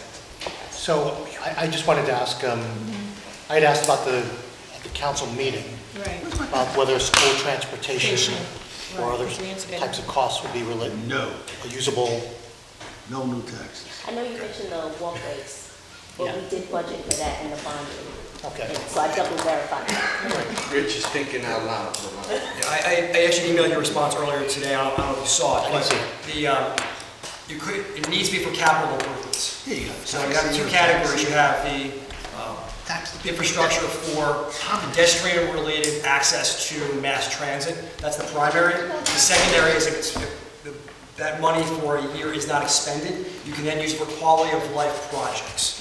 Quality of life projects to me, as well as obviously capital projects for category A, if you will, and then the leftovers for category B, has to be for a project.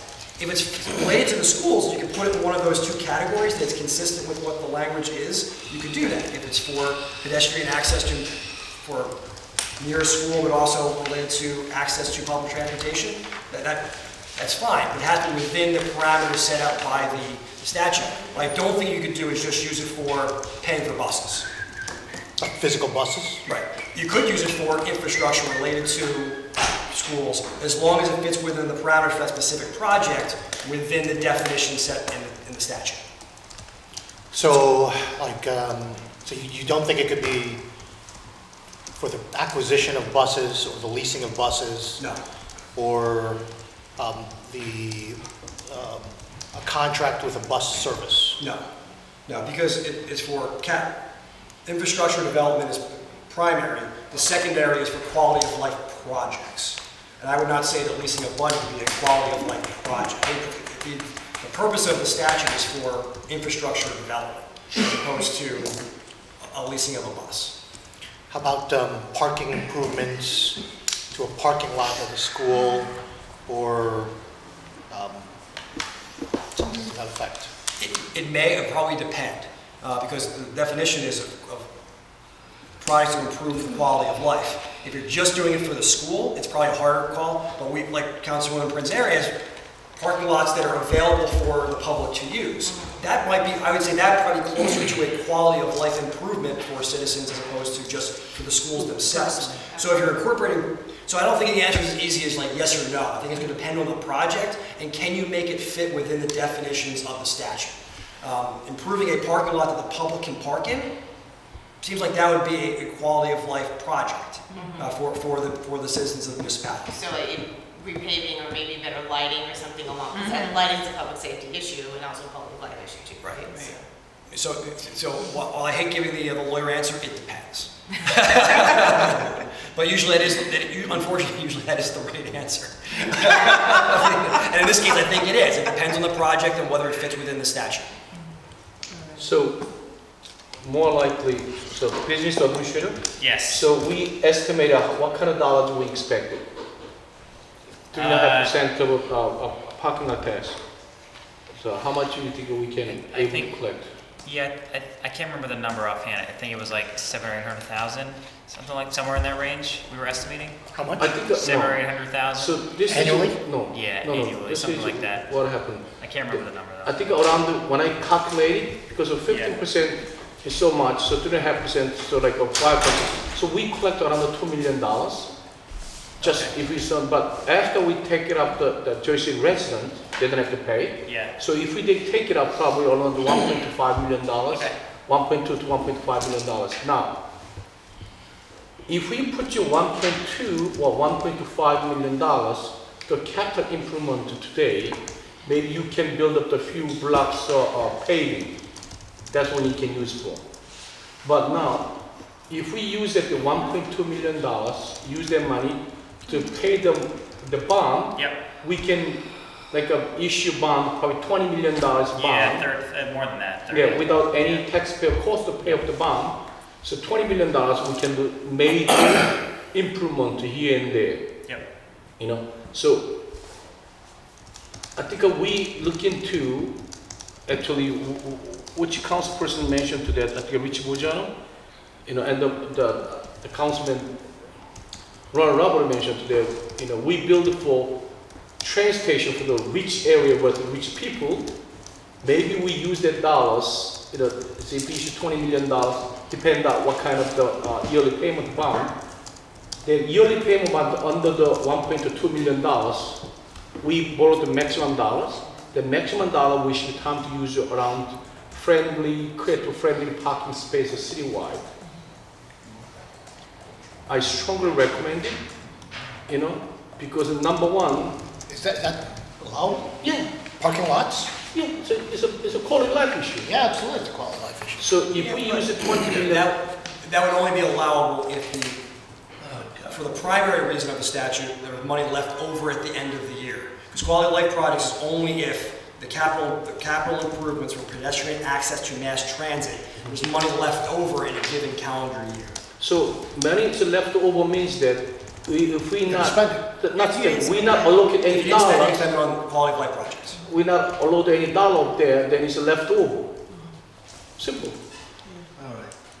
Then we can use for something else. So in other words, instead we use the not leftover means that. We know what it means, Mike. Yes, We just trying to figure out what you want to do with it. That's what he wants clear. Yeah, I understand. So we not allocate any dollars for any transportation access, the improvement. You know what I'm saying? We say we don't need, we're not necessary. So money is left over, we're gonna use the quality of life issue. Yeah. Depends on how city council look at it. Right. So if we use those kind of dollars to improve create a parking space, friendly parking space, I think that is a jackpot for the people of New Jersey. They will love it. Right. You know? And just realize it's people who are on fixed income that live down there that need transportation.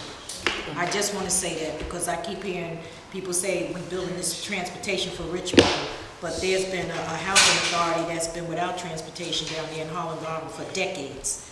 And so that's why I think this is important. I'm looking at those people who really don't have cars and on fixed income that really need transportation. So let's make sure we're doing it for them. So more likely to We've also just instituted the VIA service. Right. And And so we're going to make sure that goes that way too. That's Oh. true. Go ahead. When do you start, you say? Tomorrow. It starts tomorrow. Tomorrow? Do you want to ride together? What do you think? Oh, we're gonna have the ride? Yeah, we can go somewhere. Oh, that's great. So I'm gonna, Okay. Any questions on item 4.10? No.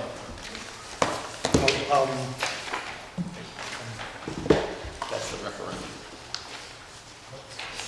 Yes.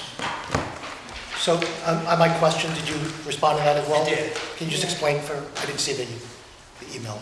Okay, one of your questions was, what exactly does this ordinance do? And what it does is it puts a ballot referendum on the ballot for November. It does not automatically create the ordinance. Right. Okay? So if the voters pass it, it then comes back to the council to decide whether you want to pass an ordinance to create the tax in accordance with the voters' wishes. Okay, so it doesn't if the voters pass it, it doesn't automatically become law. It comes back to you at your option. Okay. That was one of your questions. I don't think so. Mine were about whether seniors or veterans could get the changing rates. Under New Jersey property tax law, those exemptions come from the state level. They're not delegated to the municipality to exempt individuals from property tax relief. Could we vary the rates for those populations? No, it's essentially the same thing. You're making it different for one class of people versus another. How about based on property property values? Well, it's a rate. Yeah. So it's what it is already. That's what the ordinance calls for. Sorry, I didn't hear That's what that. the ordinance calls for. That's what's in the referendum. it's a percentage based upon the valuation of the property. Now, I'm saying is, if a property is valued at $10 million or more, could we set the maximum rate of 2% and maximize the revenue from them, in that case, versus a home that's valued at $250,000 and set the rate at 0.025 or something like that? I don't know. So you're saying you're having a different rate based upon the valuation of the Correct. property? I thought I put that in the email, yeah. Well, it wasn't clear. Okay. I can absolutely get back to you on that. I think there's specific language in the statute as to the value or amount, so there might be some flexibility, but I'll look into it tomorrow. Great. Okay. Okay, we have our 3 public speakers so far. The petitions and communications, any questions on items 6.1 through 6.40? Hearing none, no Office of Communications or Reported Directors. We have our claims. And on to our resolutions. Item 10.1 is a resolution authorizing refunds due to New Jersey Tax Court tax appeals on various property tax accounts. 10.2 was touched on earlier. 10.3 is a resolution introducing and approving the 2020-2021 budget of the Historic Downtown Special Improvement District, directing the city clerk to publicly advertise the budget and schedule a public hearing, and directing the tax assessor to prepare an assessment roll of properties within the district based upon the budget. Item 10.4 is a resolution reappointing councilperson Joyce E. Waterman as a member of the Jersey City Planning Board. Item 10.5 is a resolution appointing Matthew P. Trump to the Jersey City Shade Tree Commission. 10.6 is a resolution urging all colleges and universities located in Jersey City to utilize union labor on all their construction projects in excess of $5 million and to negotiate project labor agreements and performance employment contracting agreements on all projects in excess of $25 million. Can I just Don't we have this already? Don't we have something like this already? Now, this is just for in project labor agreements and Yeah. only applicable in tax abatements place, right? So obviously, we're not doing tax abatements Right. anymore. And there's certainly development throughout the city that's going on without any tax abatements, and no project labor agreements or any union labor in that sense, or local labor, right? So in terms of the PICA agreements as well. Right. And so you have universities right now that are undertaking development projects, not just the one that we just recently did the redevelopment plan at JCU, but St. Peter's University as well. And traditionally, they've been fairly, union friendly, I guess, and have done hired hired local in that sense. But in the absence of that requirement, for example, the last thing we just approved, and whether that's going to move forward, and there was some talk of the idea that there'd be a redevelopment agreement for the NJCU Joffrey Ballet, that development and everything. It's my understanding that there's some balking going on around that in terms of their commitment to being able to commit to doing some sort of union and local hiring and so forth. And then St. Peter's University, which has received county support and funding and so forth around that as well in their projects, that they've got undertaking certain development projects that are not currently being, that the contractor is not being too union friendly, I guess I would say, right? So given that everything that kind of the city does and the county has done to support these colleges and universities with their development projects and here in Jersey City, just think this doesn't have the force of law. It's just a resolution, and it's just urging them. How can we force this? It doesn't force them to do anything, but send them a message that that this is a desired outcome and expectation for the universities, particularly if we're doing things like granting zoning changes or providing bonds or other things that financial benefits that they're taking advantage of and that we're generously donating to them, right? Such a providing. It's enforceable, but I just wish we could do something enforceable. Go ahead. I wish we could do it too. It's just. Go ahead. Item 10.7 is a resolution authorizing the business administrator to execute a partial release of blanket mortgage for CARA Squared LLC, 78 Martin Luther King Drive. 10.8 and 10.9 were touched on earlier. 10.10 is a resolution authorizing the City of Jersey City to accept funds from the New Jersey Department of Law and Public Safety Division of Criminal Justice on behalf of the Police Department to purchase body armor, 2019 body armor replacement fund. 10.11 is a resolution authorizing the award of a contract to Gold Type Business Machines for the purchase, training, configuration, and installation of mobile license plate readers for the Department of Public Safety Parking Enforcement through the New Jersey Cooperative Purchasing Alliance, Bergen County. Really, we using this machine? I thought we already did this. Yeah, we did, and we purchased it, but really they using now? I don't think so. Sorry, 10.11? Yes. We did not do it yet. We need to start doing it. I mean, We've been talking about it for a while, and it just took parking a long time to get the order, to be honest. I mean, we ordered like a couple of years ago, we purchased it. I mean. No, we put it in the capital budget in 2018. Okay. We never made the purchase. We needed Park Mobile launched first. Right. We launched Park Mobile. It just took parking a long time to get this contract finalized. Okay, I see, okay. How many is it you can buy? This is for full, I think this is for 4. I can't remember how many this They're is for. expensive? They're expensive. Oh, no, 4, they're Say per, 4? yeah, 4. Yeah. Okay. So 4 machine costs is $70,000. Yeah, and so they would be attached to existing parking enforcement vehicles. They would be right around the city all the time. They would automatically pick up license plates and let parking enforcement know if a vehicle is, there's a warrant out for it. Anything from that to if it is parked in the wrong spot. Okay. But just to make sure that if you park the car bump to bump, they would read the plate? This technology is really good at dealing with that exact issue, yeah. That's like the first question they get from anyone. They say they can? Yeah. How? I have no idea. Electronic, Science. No, electric, but if he is like a server wheel, but if he's a bump to bump, I cannot even see their plate, but how they can read it? Yeah. So can they,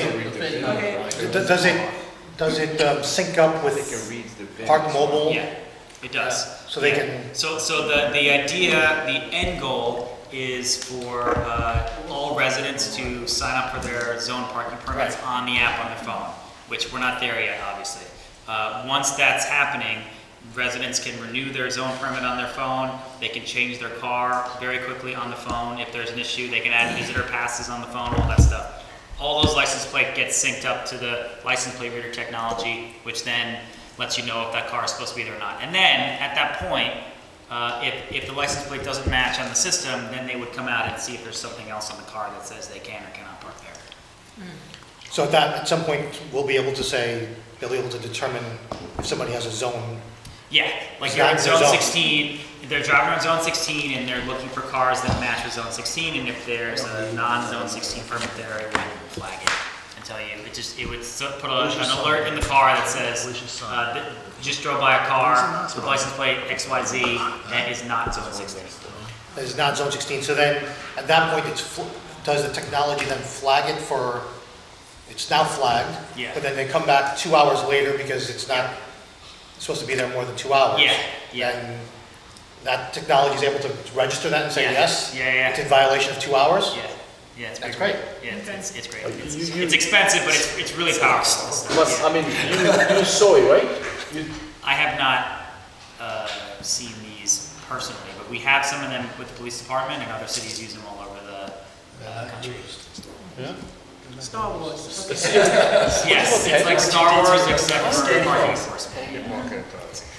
I mean, No, police department does. I don't want you later on, we wasted $770,000. Right. So- Like everything else? No. Yeah, Okay. this is a long time coming, and we're trying to do it right. All right. Okay. 10.12 and 10.13 were touched on earlier. 10.14 is a resolution authorizing the payment of a claim submitted by Tomahawk Defense LLC for providing emergency I'm going to just not even go with those abbreviations. Yeah. Magnifying rifles to the Department of Public Safety, Police. 10.15 is a resolution authorizing execution of an agreement between the City of Jersey City and the Jersey City Fire Officers Association, Local 1064. 1016 is a resolution authorizing the execution of an agreement between the City of Jersey City and the Jersey City Police Superior Officers, PSOA. Sorry, just, I missed the closed session, so were there any handouts or anything like that that were provided to the council? No. Nothing. No, they didn't hand them. They just went into the contract. That's it. Item 1017 is a resolution authorizing the award of a contract to the Institute for Forensic Psychology for the psychological evaluation of 100 police recruits for the Department of Public Safety Division of Police. 1018 is a resolution authorizing the payment of a claim by Daniel Defense, Inc. for providing emergency custom SBR rifles to the Department of Public Safety Police. 1019 is a resolution authorizing the award of a contract to Dennis McSweeney Dog Training LLC for monthly K9 training and evaluations for the Department of Public Safety Division of Police. 10.20 is a resolution remembering Ruben Ramirez Jr. 10.22 was touched on earlier. 10.23 is a resolution rejecting all bids by the City of Jersey City on September 5th, 2019 for providing a time and attendance solution. 10.24. Can you speak to that, Brian? Sorry, which one? 10.23. Rejecting the bids? Oh, yeah, so we are going out to bid for a end-to-end system to do payroll processing, broader than that first RFP that we did, which was just for just the specific time and attendance portion of it. We want the time and attendance system synced up with the processing of the checks and that sort of stuff. And so even though this is substantially different than that, the law department advised that we just formally reject all the bids for this before we go out to the new RFP. Okay. Okay, so 10.24 is a resolution removing restrictive covenants that affect Block 24's 101, Lot 36, also known as 9 Bayview Avenue, Jersey City. 10.25 is a resolution accepting the Hudson Regional Health Commission's 2020 assessment to the City of Jersey City to provide a broad range of environmental health services pursuant to the County Environmental Health Act. 10.26 will be withdrawn. What is it, 26? Or was it Withdrawn, yeah. 10.27 is a resolution awarding a professional service agreement to Lanier, Tort, Fazio, and Browse to provide defense counsel services related to workers' compensation claim petitions filed against the City of Jersey City. Resolution 10.28 is a resolution authorizing the award of professional service contract to Blau & Blau attorneys at law to act as outside counsel to file affirmative tax appeals on behalf of the City of Jersey City for a term of 1 year. Good job. You finally got all the paperwork squared away. I expect a sum, okay? Yep, Some dollars. definitely.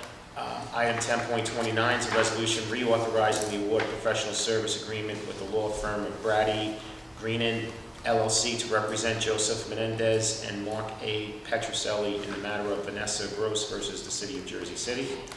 10.30 is a resolution authorizing the payment of a claim submitted by Aurello and Donahue LLC, for providing professional services to the City of Jersey City in connection with various litigation. And go ahead. I should probably speak on that one, but Sean, if you want to finish up the group. Sure, and 10.31 was touched on earlier. Go ahead. Okay.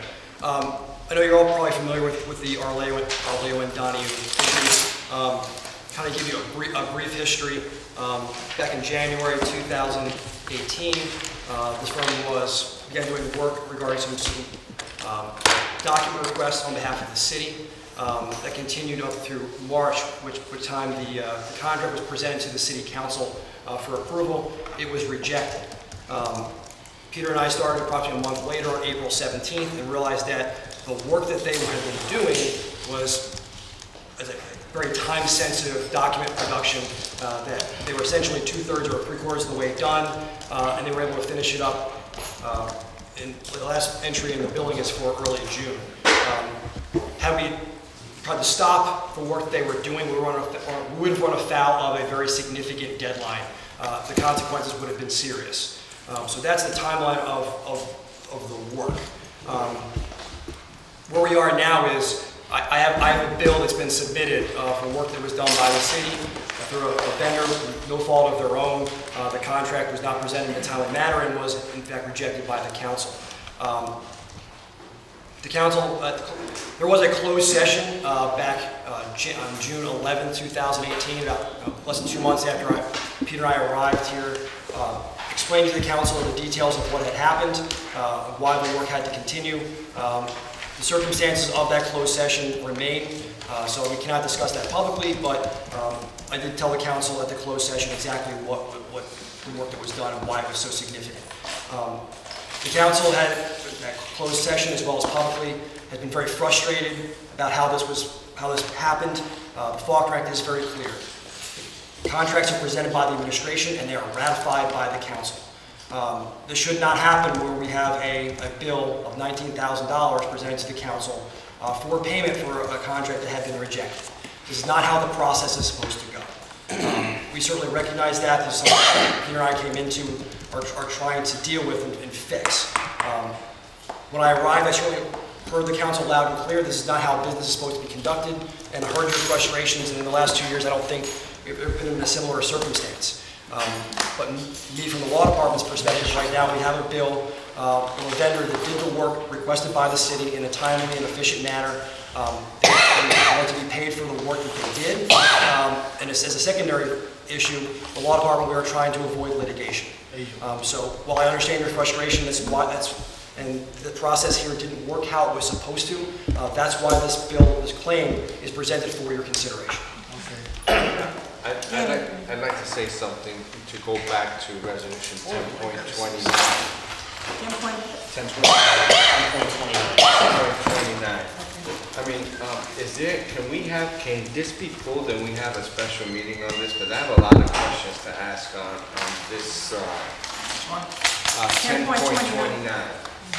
I'm sorry. That's okay, on this, you certainly have a closed session. I mean, because I don't think we can discuss that, because this, Right, the one thing I would just ask, or we can try to pull and have a closed session. I don't think the timeline is that close. In this particular case, the city is represented, or the law department is representing the city. Okay. Individual defendants are represented by this outside counsel. We're always happy to have a closed session to give counsel a heads up where litigation is. Okay. But litigation is ongoing, it's a renewal. All right. I really don't, I would like to run, or we have a gap, if we could. We're obviously always happy to have a closed session to discuss the details if you prefer to do it that way. All right. I'd like to have just a closed, we don't have to pull it, but I'd like to have a closed session. Just before we close, just one thing. I noticed on the schedule. Wait, when would you like to have a closed I mean, session? when, as soon as we can. It's been going for about a year at this point, so we're probably well into the discovery. Okay. What I would just say is we're not going to be able to have the folks who are contracting with, there is an individual defendants. Right. However, we could have whoever, the law department represents the city. Yeah, that's good. I mean, the question Because obviously we can't have individual defendants talk about their defenses with you, Yeah. but the city obviously can. Yeah, definitely. That's what I'm looking for. Next. Okay, so what I'll do is I'll put an additional resolution on to discuss in a closed session that case before your next caucus. Okay. All right. I just want to say, I just looked today, I had the old schedule. In July and August, we usually have a caucus meeting and council meeting at 10 o'clock. I noticed now we have the caucus meeting at 10 o'clock, the council meeting at 6. Both should be. And a year ago, I think we talked about, and I think Rhonda, if you remember, we were going to eliminate meetings in either July or August. But having it at 6 o'clock at night in the summer, it's, it should go back to 10 o'clock and 10 o'clock. Well, great time to work. Okay, We, in the morning. yeah, this July, came up, August. we talked about this like in maybe November of last year. And it seemed like August, the, yeah. Councilman Solomon. Yeah, but the original schedule was. yeah, we could, yeah. Okay, July, August. It's up to the council. Yeah. So we have to re-sunshine it, how do we do that? I can re-sunshine. We would have to, change the time. The reason we changed to caucus meeting in the morning, because all those city employees are here. The council meeting, the Wednesday at the chamber, we want the 6 o'clock because there's a neighbor people able to attend it. If you have council meeting 10 o'clock in the morning, everybody's working, nobody able to show up. So as a good intention, we changed to 10 a.m. to 6 p.m. at the council Michael, if you chamber. remember, and for years, nobody shows up at the night meetings during the summer. But That's why still. we always made it 10. Everybody's on vacation. Yeah. So we'll see. It is. I think Go that's ahead. what they- And what else, Rolando? When- Go ahead. I was gonna ask, so are we set on when we're gonna change the time, or for the July and August meetings? Are we actually definitely doing that, where we're gonna, the caucus we're changing and the council meeting? All 10 a.m. 10 a.m. Caucus never changed, we always had that in the morning. Is the caucus still at 10 a.m.? Yes, Okay. he's talking about the The evening. actual meeting. Because people are not, they're on vacation. Yeah, people don't show up in the summer at the Right. council meetings. Because I wasn't part of that They don't. discussion when you guys were coming up with the schedule. We You guys should make try it. more money in the less work. What's the matter with you guys? Right? I think I'm it was- okay with 6 PM, so that's Was what I'll it say. Councilman For the Solomon record. that came up with the, Yeah, and Sean, 10 a.m. they both were in. Council President, During July. this council get the paycheck raise, and they want to try to limit it to the public speak, all those things. No, we don't, we're not trying to limit that, don't even say that, Michael. We're Mike, trying to why hear would you more say people. that? It's a But double-edged that's the sword, way you it know? is. Yeah, That's yeah, why I'm I have speaking people that will too. sign up to Oh, speak, and then they God, text me, come on, Mike. where are you at on the agenda? I can't stay any longer, I have to go home. And that's true, then everybody want treatment, you know, can I go first, can I go second? Come on, let's be honest, you deal with the same issues that we do. We're not Don't act limiting like the we number of not. people, we're just limiting That's the only amount- thing with you, Mike. limited time, that's all. 100 people at 3 minutes is still 100 people Well, at 3 let's wait minutes. till James comes, because he's not here, because that was his concern. I'm not gonna worry We about never that. had Are we one Don't worry ready? about that now. Okay, let's move on. I'm sorry. I'm sorry. Hold on. No, you can- On the resolutions to the law department, Go ahead. folks, on all the legal, I didn't see any pay-to-play forms. And then can we please have that Okay. for all of those? I'll double check, it should all uploaded. Okay, so may I have a motion to adjourn at 7:06 PM? I have a motion by Councilperson Brindley, seconded by Councilperson Rivera. All in favor of the motion, please say aye. We're out of here at 7:06 PM. Have a great night. Yay.